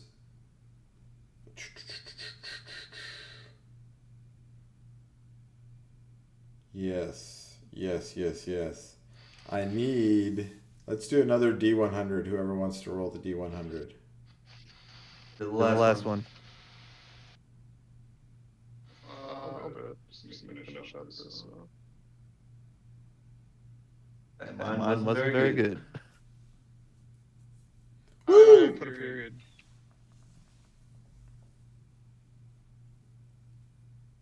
Slash I R. did it wrong. First try. All right. You did good. Beautiful. Sometimes you want low, sometimes you want high on the D100s. Okay, so you spend most of the afternoon because there's moving ore isn't easy exactly, but that's what your crew is for. And they're making money, so they're excited. They can see this gold and silver, and they're all ready for their cut of this share or their share. So most of the afternoon, you move that stuff over. As the sun's starting to set on the horizon, you feel like you've probably spent a little bit too much time in this water. You realize, you let one ship get away. Even though you crippled that ship, it was dead in the water. It wasn't sinking. So, if they've been found by other ships, then, word has probably gotten out that what was once a good disguise, the Ivory Crowns, would look like a trade ship. Word is probably starting to spread that the Ivory Crowns is actually, or Jewel of the Crown, I should say, is actually a pirate ship. Yeah. But you made your getaway pretty clean from this one. Any last minute things you want to do on the ship before you leave it? Nope. No. Captain, and then. The captain thanks We ain't you. kill anyone, so I can't take any bodies. The captain thanks you for sparing his Sometimes it's crew. just not how it goes. Hey, it happens, it happens, right? I'm sure there'll be plenty of bodies later for you. All right, and you sail off, trying to put some distance between you and your piracy. Okay, and that ends Monday, the 23rd of Burasad, with some good loot. I didn't really expect you guys to just go into some open piracy, but you did, and it was fun. I mean, might as well. Yeah. Yeah, man. Get that cash. All right.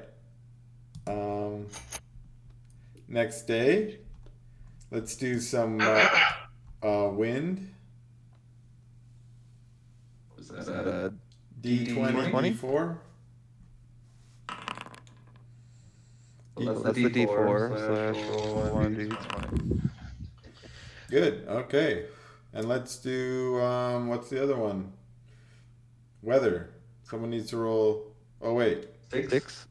we need a D6 as well. Yeah, roll a D6 too. There we go. Okay. Wind 1, 2, 3, 4. So that's coming from the south. That's blowing directly against the way you're probably going to want to travel. So that probably means engines engaged. Yup. Yeah. Geo. Sorry, man. Need you on the engines again. Alright. All right. So, unfortunately, can you see this? Yeah. What the fuck is that? That- Tell me that's the one that Henrietta the vamp joined. Oh my. That That's is- the body they can have. That is the Santilio. Oh, shit. Yeah, that's the Santilio. body they can have. Is the frig or the Freyan galleon that's been sent out to hunt pirates, and you all sailed right into their way. So today's traffic roll, we don't need to roll traffic. You ran into the Santilio. So, I'm not loading. not loading at all. No, just a gray. That's what it looks like before it loads. Yeah, but it wasn't going past that. Oh, I can see the... I don't see you on there anymore, Bobby. do Yeah. you? Maybe exit and go back in. Yeah.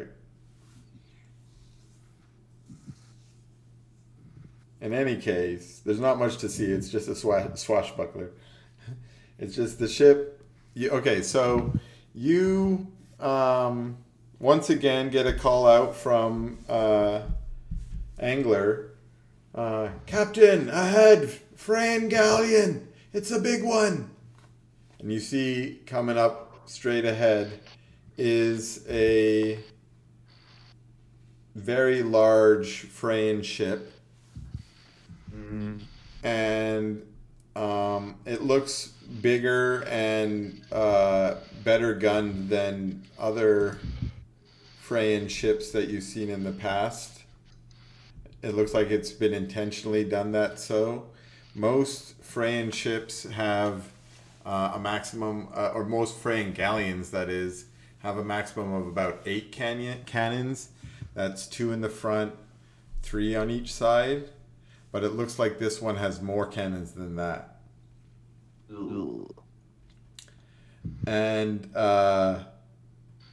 otherwise, galleons and frigates are pretty much similarly matched. Galleons have better armor, but they move about the same speed. Galleons also have more hit points. So this is definitely an outmatch at this point. You see the ship coming over the horizon with your spyglass, and they've spotted you. You've spotted them. You can tell from this distance that this is the Santilio. You can see their nameplate on the ship. What is your plan, Captain Locke?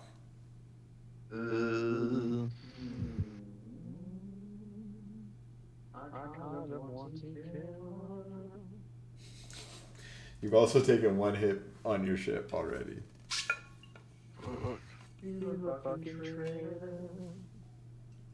Yeah, she is. I mean, we could just ram them and board. But at the same time, we might get ripped apart. Suggest knowing what I know about the quality of the warship, I cannot advocate for a direct ramming.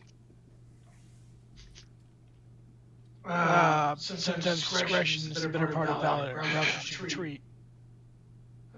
Wise words indeed, Justice. Fine. Get them. Power up the engines. And pass to the south. Would a fireball be in order? Yes. Unquestionable. At all times. Yes. So the plan is to flee? Yeah. Flee instead of engage? Yeah. I mean, if we engage, we could fireball them. Like, we could rush them. Cannons blazing. Fireball. It just sounds like they have a lot of cannons. They're bigger than us, right? That's Yeah. not super relevant. There's like, I've got like 3 levels of ships: sloops, frigates, galleons.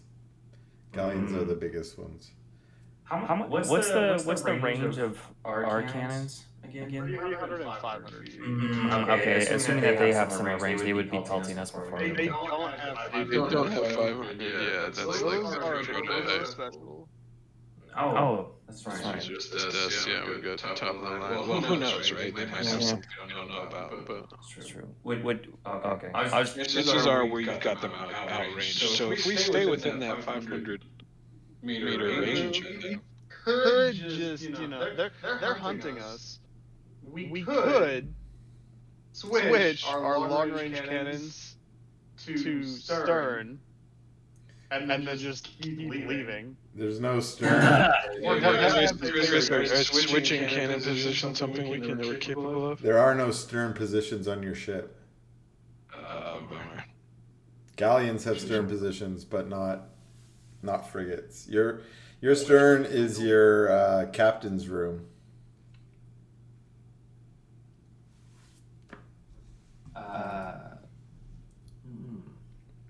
That's not for us to put on the drawing table.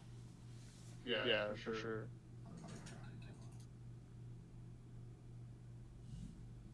You could also, like, to get your ship repaired, you probably need to get into dock to do that as well.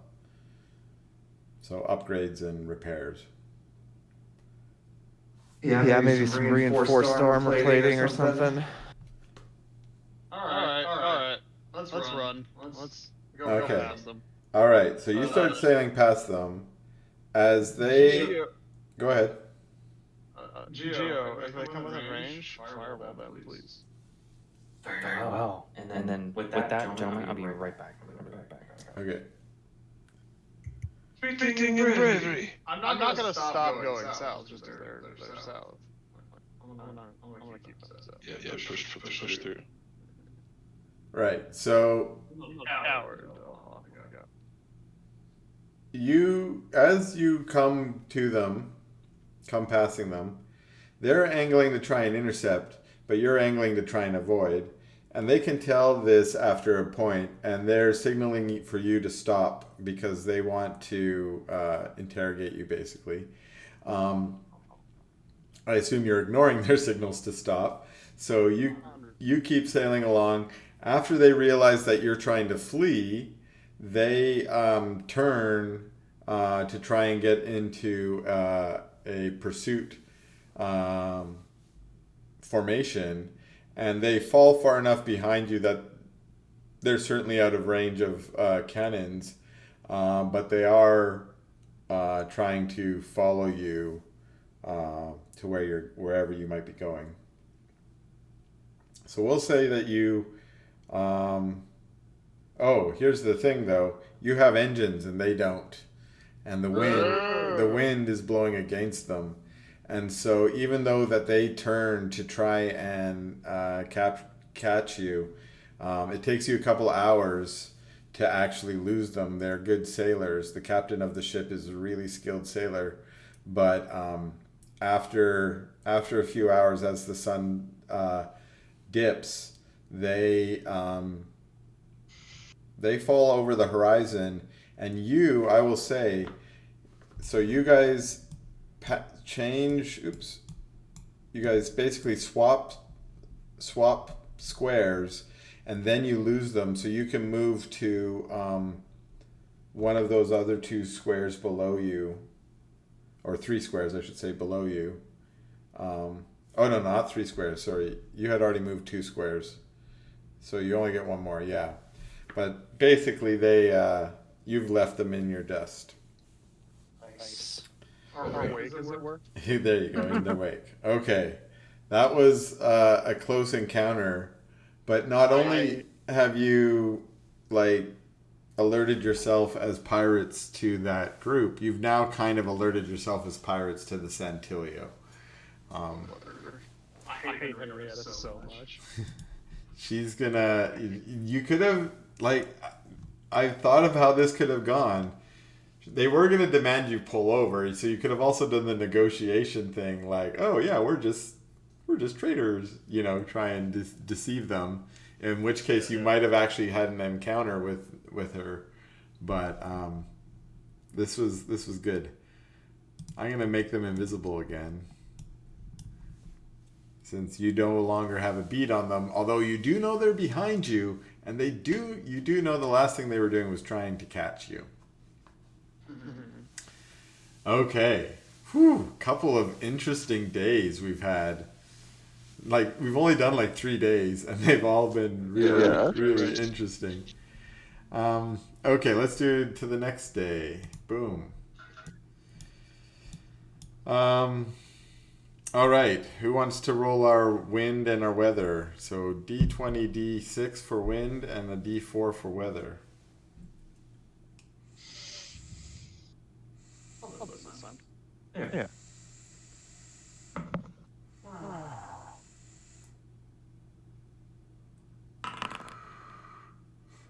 Okay, we got wind. Oh. That's supposed to be a D6. That's okay, that can be for weather. Hey, what do you know? Wind is coming from the top right. So if you're going down towards your bottom left, you You're got good full then. speed. You can go 2 squares down if you want without using your engine, or you can go 3 squares down by using your engine if down is the way you want to go. We are, but I have questions Yeah. from the crew. I need to know if any of my crew members are from Longport or Gormanburg. We can do some rolling. I'm gonna say there's like a 20% chance of each. So Cool. do 2 rolls. Good enough. If you get under 20 D100, then the answer is yes. Nope. No. I only roll rocks. This is a fact. You only roll high. Yeah, I guess not. Okay, never mind. And yeah, that Okay. kind of explains what I wanted to do, but Where do you want to move today? Just 3 south? Same as before, you can do high or low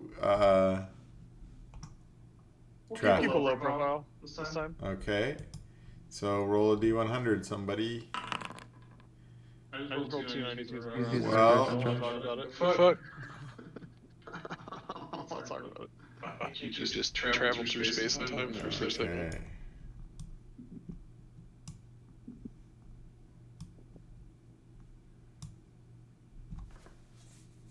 All right. This is a good roll. I like it. And we've done some randoms.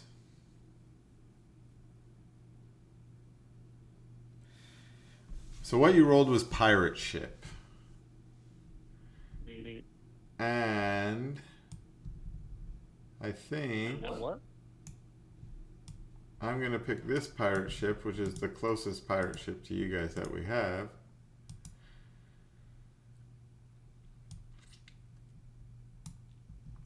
Which is the Golden Chain.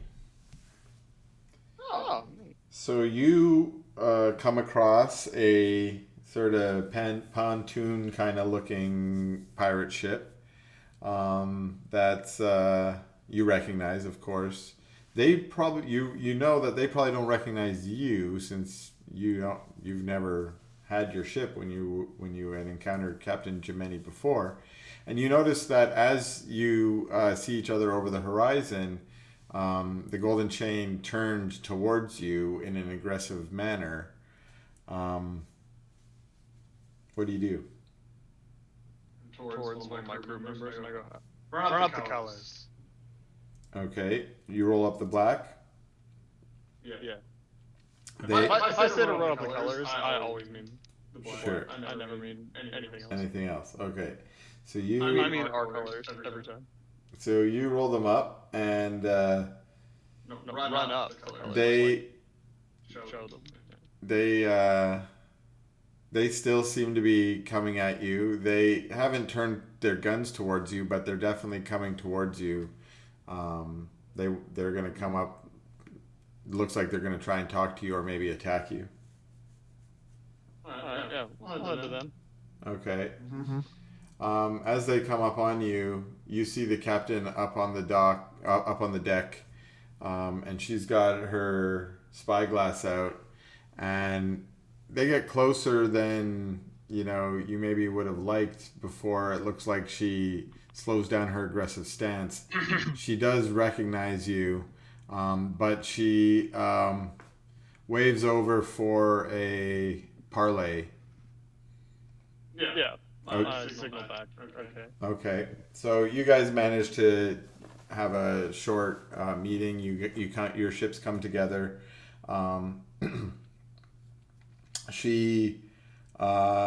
You watch as Hijemi, her first mate, puts out the gangplank, and she comes on over to your boat, I assume, with your invitation, if that's okay. And she brings her first mate with her, and she says, "Captain Locke, I presume. It's interesting meeting you under these circumstances." It's true, Captain Jiminy. It's interesting. Yeah. How have you been? We're doing all right, but we're trying to get out of here of the Strait of Rothsgard. It's turning into a dangerous place for people like you and I. We met with the power hunters just yesterday. You did, and you seem to have come out with only a minor scar on your ship, I see. That was from something else, actually. We just left the power hunters in the dust. They got a galleon and no Magitech engines, so we just left. Ah, you have one of those fancy wind engines in your ship. That is impressive, Captain Locke. We do not have that technology from my kingdom. I think you should get one. I didn't have one from the Kingdom I came from either, but they know what they're doing. Well, I'm glad that you were able to make it away from the Santilio. I will let you know that the Santilio had a run-in with the Grinning Goblin a few days ago. At least this is what we've heard. You know where they were? Right here is what we heard. Almost a day's south, I would say, between Gormanberg and Longport. We heard this news a few days past, so we're not sure what happened, but we heard the Grinning Goblin got away, limped away. We imagine it's they're nursing their wounds in some hidden cove or bay somewhere.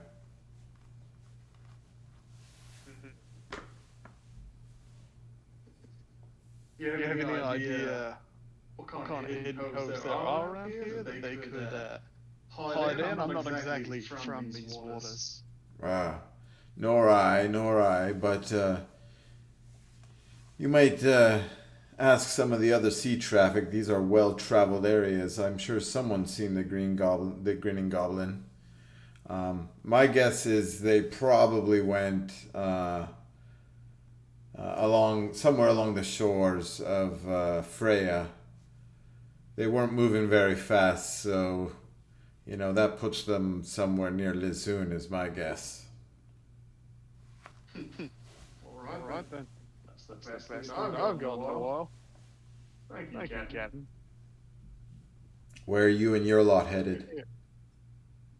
You just said where we were headed. You're chasing the goblin. We're not chasing them. I know you're interested in them. We're heading south as quick as we can. Damn it. Jeremy, are you still gone? No, I'm here. Oi, Gio. What's the name of that ship? They got your grandson on.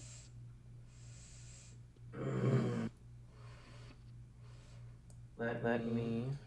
Put that down, Gio. Write it down. Just kidding. I was supposed to remember that? Oh, shit. Damn, I'm not good at this. Yeah.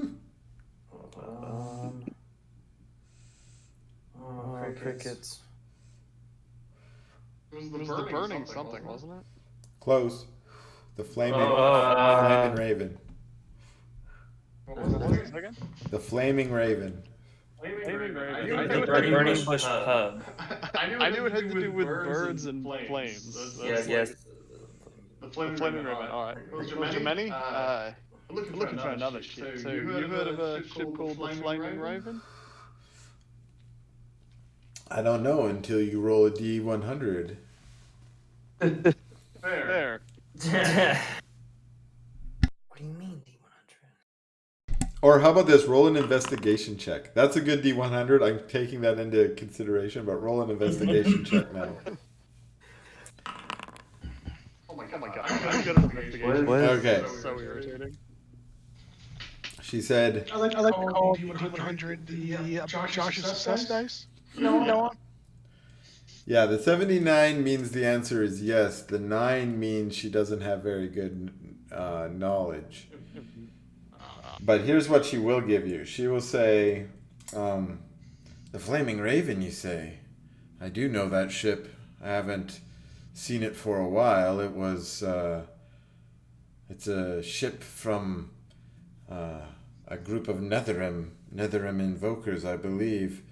We've raided around the region of Netherim a few times in the past, and we encountered her, not usually carrying anything interesting, and a little bit of a dangerous prey with the sorcerers on board.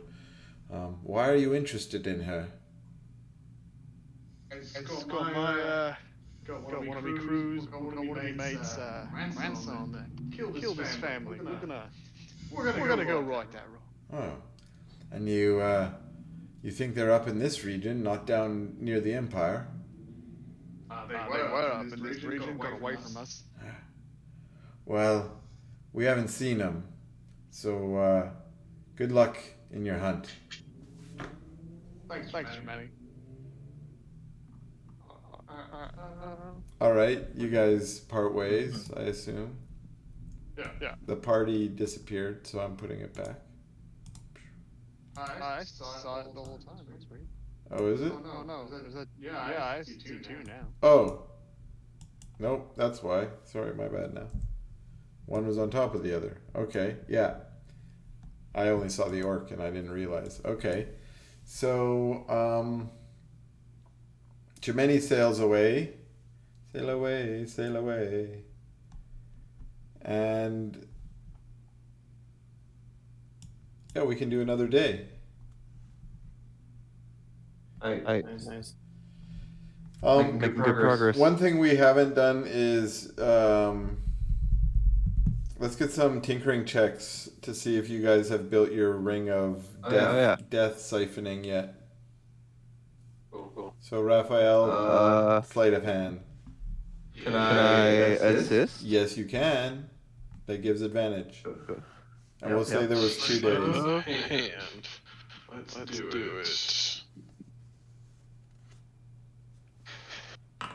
Nice. And one more. How many? Just one more. Nice. Okay, that's. You only need one more Very success, and we're gonna do that on the next day. So why don't you just roll your next one?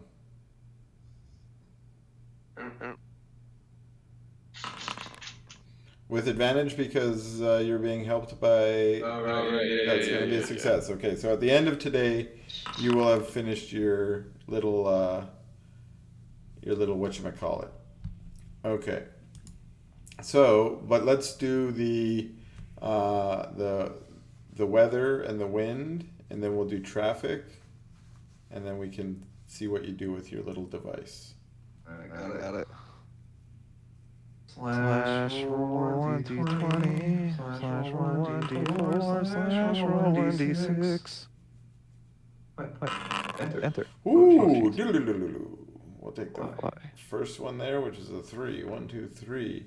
So the wind is coming from the bottom right, which is not very favorable for the directions you're trying to sail in.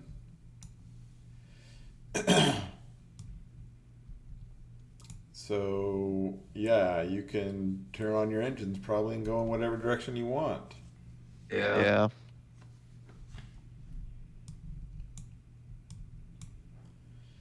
We just Continue going south? Yeah, Captain Locke, where do you plot the course today? As soon as where the goblin is. And my brain already fried out on where the Flaming Raven was. Well, she didn't have news where it was, but your best. Yeah. It's heading to Well, Almeria. Alright. Geo! What? I know we need to get your grandson as soon as possible. But I was thinking about making a stop in Lusoon. Sell the loot and maybe go ahead and take a peek for JD Smiles. And repair this hole too. Yeah, get the ship repaired. It makes sense. Alright. It makes Well, sense. we'll spend a little bit of time at Lusoon. Then we'll be heading right after your grandson. If Jakey's not there, if I can't find him quick, we'll just get on out. Sounds like a deal. Alright then. Heading south then. All right. So, also, Geo, checking your notes. Yeah, it says that the Flaming Raven is scheduled to resupply in Almeria at the end of Borosad. It is the end of Borosad, basically. Let me advance one more day because we... We want to read that conversation a little bit.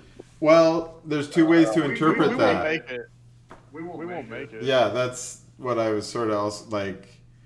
You've got 3 or 4 days travel to Almeria. It's a 5-day. I'll say they will. The Flaming Raven will resupply in Dirtorp by Delarok 10th. Which is to the south. That's on the next map. On this map. Yeah. It's on the world map, which I have. It's not on the world map. It's on the Kymoria map, which I might not have loaded on here yet. I have the primordial map. So. Oh, there is Kymoria here. Let's activate it. It might take us 5 minutes to load it. Okay, so while we're waiting for it to load, you could also roll traffic for today. So Is that 1d6 or 1d4? That's a 1d100, but we also should pick if we want low or high because we've traveled in both low and high traffic today. Low. Low, roll d100. Yeah. 57 is sea animals. Oh, today we just saw some dolphins. Woo! Yay! All right, spear 'em up. Yeah, exactly. Fresh meat, boys. I knew it was going to be like, how can we harvest them and eat their bones? Yeah. Get some bodies. We're going to make undead dolphins and siphon their negative energy. Perfect. Okay. Kymoria is taking a long time to load, even for me. Kymoria. You can see Sadertorp, for those who have arrived. Sadertorp is the first stop when you get into Kymoria. I don't have vision here. No, you don't have a token that has vision? Nope. But you guys are the party. I thought the party has vision. I thought so too. How about I do no vision on this map? We don't need vision on this map.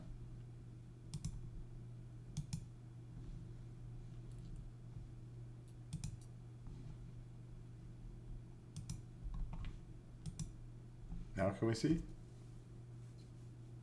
Yes. Okay. So yeah, Sadertorp will be the first stop. The dang map. Whoa. That's sick. Thank you. Oh, I thought it was the same. This is not the same. Oh, dude. Oh, we saw this a little bit. Yeah, I think I sent it Oh, on. Oh shit, there's Fernhenge. There's Fernhenge.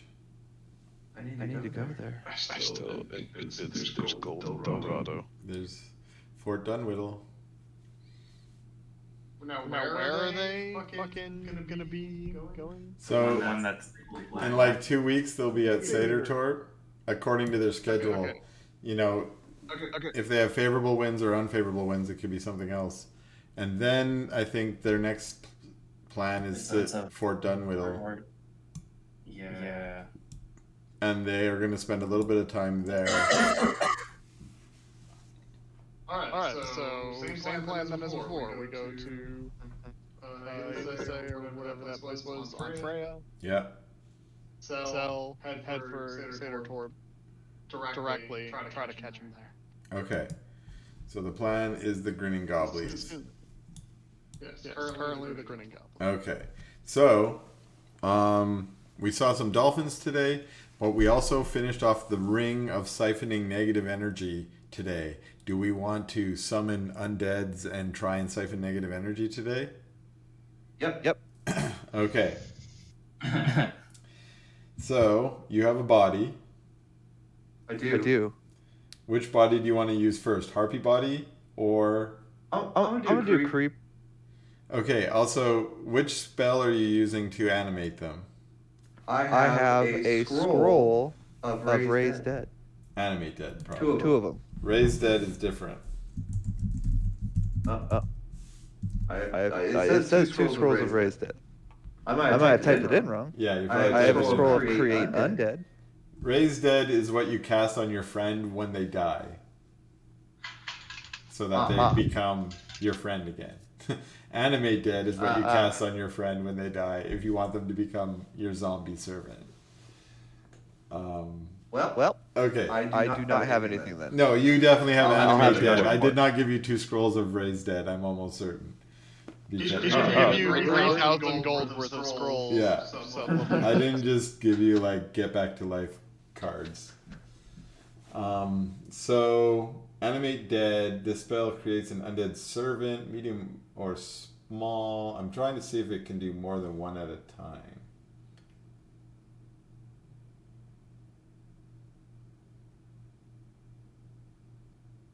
Yes, because when you cast it at higher levels, you can. I'm going to say yes. Why not?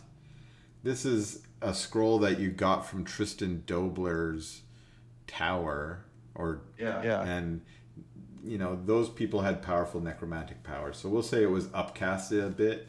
So this one They were literally skeletons. So you can use one of your scrolls to animate both of your corpses here today if you want to. I will do that. Okay, that one is no problem. It takes you a minute to do your spell casting.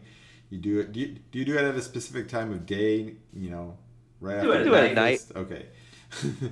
While the crew sleeps, nobody needs to hear the wailings of the undead. Okay. So you do manage to raise these two. Would you prefer them to? Oh, they're zombies because if they're just bones, then they become skeletons. But if they still got fleshy bits, they become zombies. I guess you could pre-process them if you wanted to. That's true. I could. But they don't need to. They stand up as zombies, and you have 2 zombies sitting in front of you. You want to test out your new siphon. What do you want to call your ring? Ring of negative energy siphoning? I want to call it the Soul Drinker. I love it. Soul Drinker. Okay. We might even be able to augment your Soul Drinker to work for your other siphoning that you need to do as well. Actually soul drinking. Okay, so I feel like we need a check. And I think it should be probably Arcana. And I feel like you and your partner in crime could do it together if you wanted to. Only if Raphael wants to. Yeah. I mean, if he wants to be a part of this. Raphael's interested exclusively because it's his ring created at this point, so yeah, I want to be a part of it. Well, let's check out the fruits of your labor then, Raph. I must be honest, I have never seen anything like this, what we are about to attempt, nor have I ever used my magics to aid in such an endeavor. Hey, me neither, but sounds fun, right? I am eager to see what our efforts have produced. It's like in for a penny, in for a pound. Here goes nothing. I'm just gonna look at the ring and go, we've got some sucking to do. And then point it at him, and then roll an Arcana. Oh boy. Okay. but that was with advantage because Raph was helping you. Oh, that's right. Yeah. So what you find is you activate the power with the word that you guys had agreed upon, and you are immediately kind of overtaken by how powerful the actual force is. You're kind of jerked forward a little bit. Your hand is that's got the ring on towards the undead, Sludge. and you actually have to stop yourself on the front bars of the cage. You're kind of glad now that you had the cage because you have to push yourself off just before the zombies can start biting on you. That was Raph's thinking. That's smart. But once you hold yourself off and you're able to sort of feel the magical pull of it, you can see there's this small, it sort of looks like a cone shape as it siphons the dark energy into the ring. Now, the energy is kind of a swirling, like blackish smoke with that eerie kind of purplish tint to it, and it gets sucked into the ring, sort of swirling slowly, and then you can see like a skinny band of black sludge that just sort of goes from the ring into the little enchanted jar that you have. And with this one, sucking, it takes about an hour. It's a slow process, but as it happens, all of the zombies' sort of life force is drained from it. Its negative energy life force is drained from it, so it sort of becomes desiccated, and eventually, at the very end of the process, it kind of gets all of the fleshy bits turn into a dust and just float to the ground, and the bones eventually fall, but they also crumble into kind of a dust as they hit the ground. That's so tight. In the One of my favorite songs right now. One of the fucking lyrics is literally "Skin gives way to bone, bone gives way to ash." Nice. Yes, exactly. And you've just drained it completely. That was Creepy Pete. We'll say poor Creepy Pete just. Hey, creepy. That's what you get for being creepy. Creepier by the second. I'm being so creepy, man. Yeah. Within one session, he's killed and desiccated, like completely. I didn't even do anything. You guys just gave me this name. I didn't do anything. Poor guy. Anyways, bye. One session, he started out alive, and now he's an undead husk of a person. Exactly. Like, we've taken him completely gone. And with that, you guys can try the harpy as well if you want. Go ahead and make another. If I have enough power, I definitely will try. Yeah. I'll roll the arcana again. I'll look at my ring and go, sludge. Nice. You managed with these two undead to fill up the last 2/3 of this vessel. You feel like you have enough negative energy for the purposes that you need. You now need some soul power, soul juice, and you're ready to go. The final stage is almost here. But that's the hard part. But I do have a way of maybe doing it, and Gio probably needs help. Getting the souls, or the last part? Yeah, because I remember a couple sessions ago, maybe last session, it was the people that Gio is with, right? The like crystal people that have like wind, fire, and shit powers. Yeah. All Titan touch. They all have their Titan touch people. Yeah. And I think we said Titans have that in them. Yeah. That I can use. Right. So here's something I know we just fought the lady, the water lady, right? Yeah. She was Titan touch. Yep. Okay. Yeah. Okay. So here's one thing I've also been thinking lore-wise. I don't know how many of us actually will know this, but I'm thinking the Titans. You guys have got a little pieces of this lore. The Titans actually have, or are thought to have, mythologically have these avatars, like actual worldly beings of themselves. So you guys had heard a little hint of this when you guys were talking about going to Fernhenge and maybe getting some divine power from there, from the Titan of Tirad, because there's probably an avatar of Tarad there that you could speak to or talk to or something. And so you also imagine there might be other Titans out there, avatars of Titans, that is, and that could be one way for you to get That makes sense. your god juice that you need. I also need the peoples that are or something that grows in Fernhenge. It's in my journal, but I'm feeding my dog. The Fey crystals there are perfect for making Correct. more philosopher's stones of the right that can do anything you want. Right. So I need both of those things. So that's perfect. Yeah.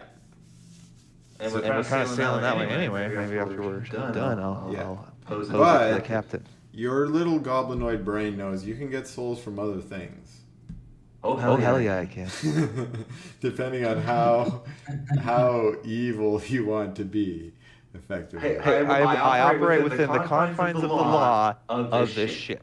Okay, so you'll have to ask your captain. I will listen to the captain, and if Raph starts giving me shit about it, I will actually listen to him and maybe tone down. Because he's helped a lot so far, so his input is meaningful to me. All right. Okay, so Those Geos and Dresses, to be honest, but Raph's especially. Geo hasn't said anything yet, has he?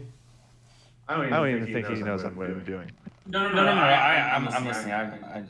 No, as in like your character. Your character. Hey, Yeah. I don't know. I feel like that whole ritual thing was probably mostly a Raph, and like everyone else was probably asleep. Yeah. And I told the captain about it, but he didn't see it. Which raises a question. I assume you guys assigned Sorry, people. the captain specifically stated he didn't want to know. Yeah. It's true, and then you went and told them some more. I did. But I assume you set some of your sailors to watch at night and stuff like that, right? Do you guys watch, or do you let the sailors do it? I guess is what I'm asking. Oh, they're gonna start thinking it's cursed, aren't they? Well, yeah. I mean, some Just tonight. stay away from the 7 that went and did the thing.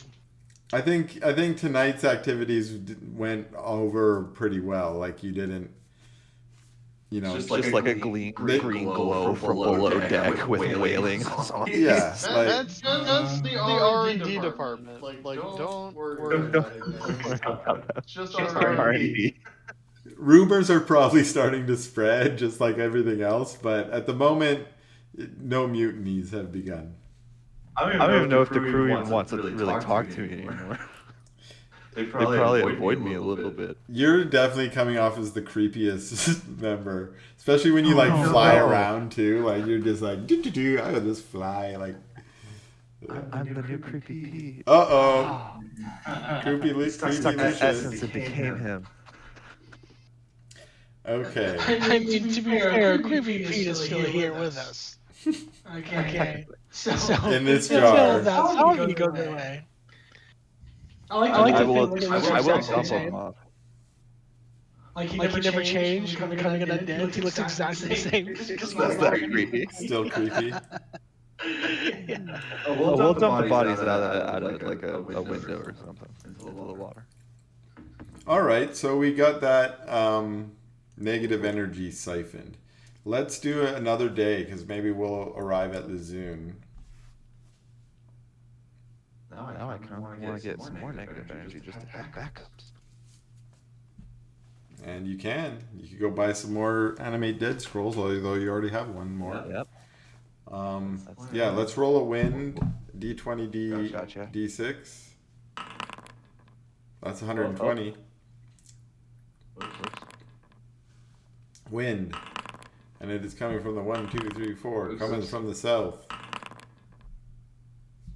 And it is still sunny. We've been maintaining that good weather for all session.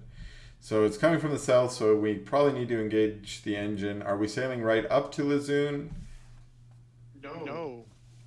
Oh yeah, we got pirate rumors. Yeah, like a cove or some shit. I'm gonna find the cove. I'm gonna try here. How many spells? Okay. I can find somewhere. Roll me a D100, Captain Locke. I like those. All right, so not today. Roll. We need to roll traffic to see what happened today. So can we roll? Looks like we were in mostly light, although we crossed over that heavy traffic area. So light or heavy, your pick, Captain Locke. Light. Okay, roll a D100. Fuck. Yep. Oh, Oh, of course. 68. almost cool. Almost. You were out skirting along the coast here looking for hidden coves, see if you can find the goblin, the grinning goblin, and the only traffic you see is a sloop-sized vessel, though you wouldn't describe it as a sloop because it's not got true sails. It's mostly got oar manned, and it looks to be pretty obviously a fishing boat. Pass it by or try and do something with it. Pass it by. Or too close to port. Yeah, I'm gonna be pirating here. Nice port of call. Yeah. Okay. So this is that was Fire Day.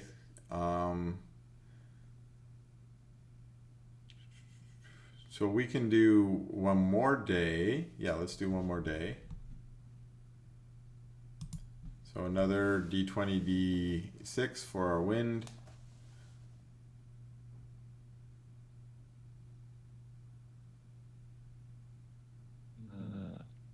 Another wind. D20, D6, and then another D. I got you.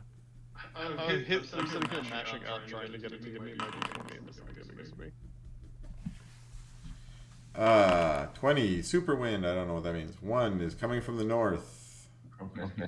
And 4 means it's still super sunny. All right. So Perfect.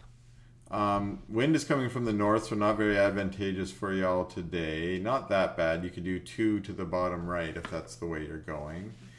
Yeah. That's with no engine. We're just slowly creeping to try and find a cove. Okay. So, today, as you're going along, you come across a cove that has the Green Goblin in it. And I think this is something we're going to have to... We're going to have to do this one next session, I think. But this is perfect setup. This is a perfect setup. Oh man. Oh, caught him with the pants down. Yeah, and they're wounded. Yeah. They're gonna be real wounded here in a second. You better have a lot of negative energy here, Anthony. Okay. I also need some other type of energy. I think... Well, you're about to have a lot of negative. Yeah, I think next session we'll do the rating of the Grinning Goblin. Right. And... Well, shit. I think that's it for today. Is there anything else we need to squeeze in at the end of today before we call her completely quits?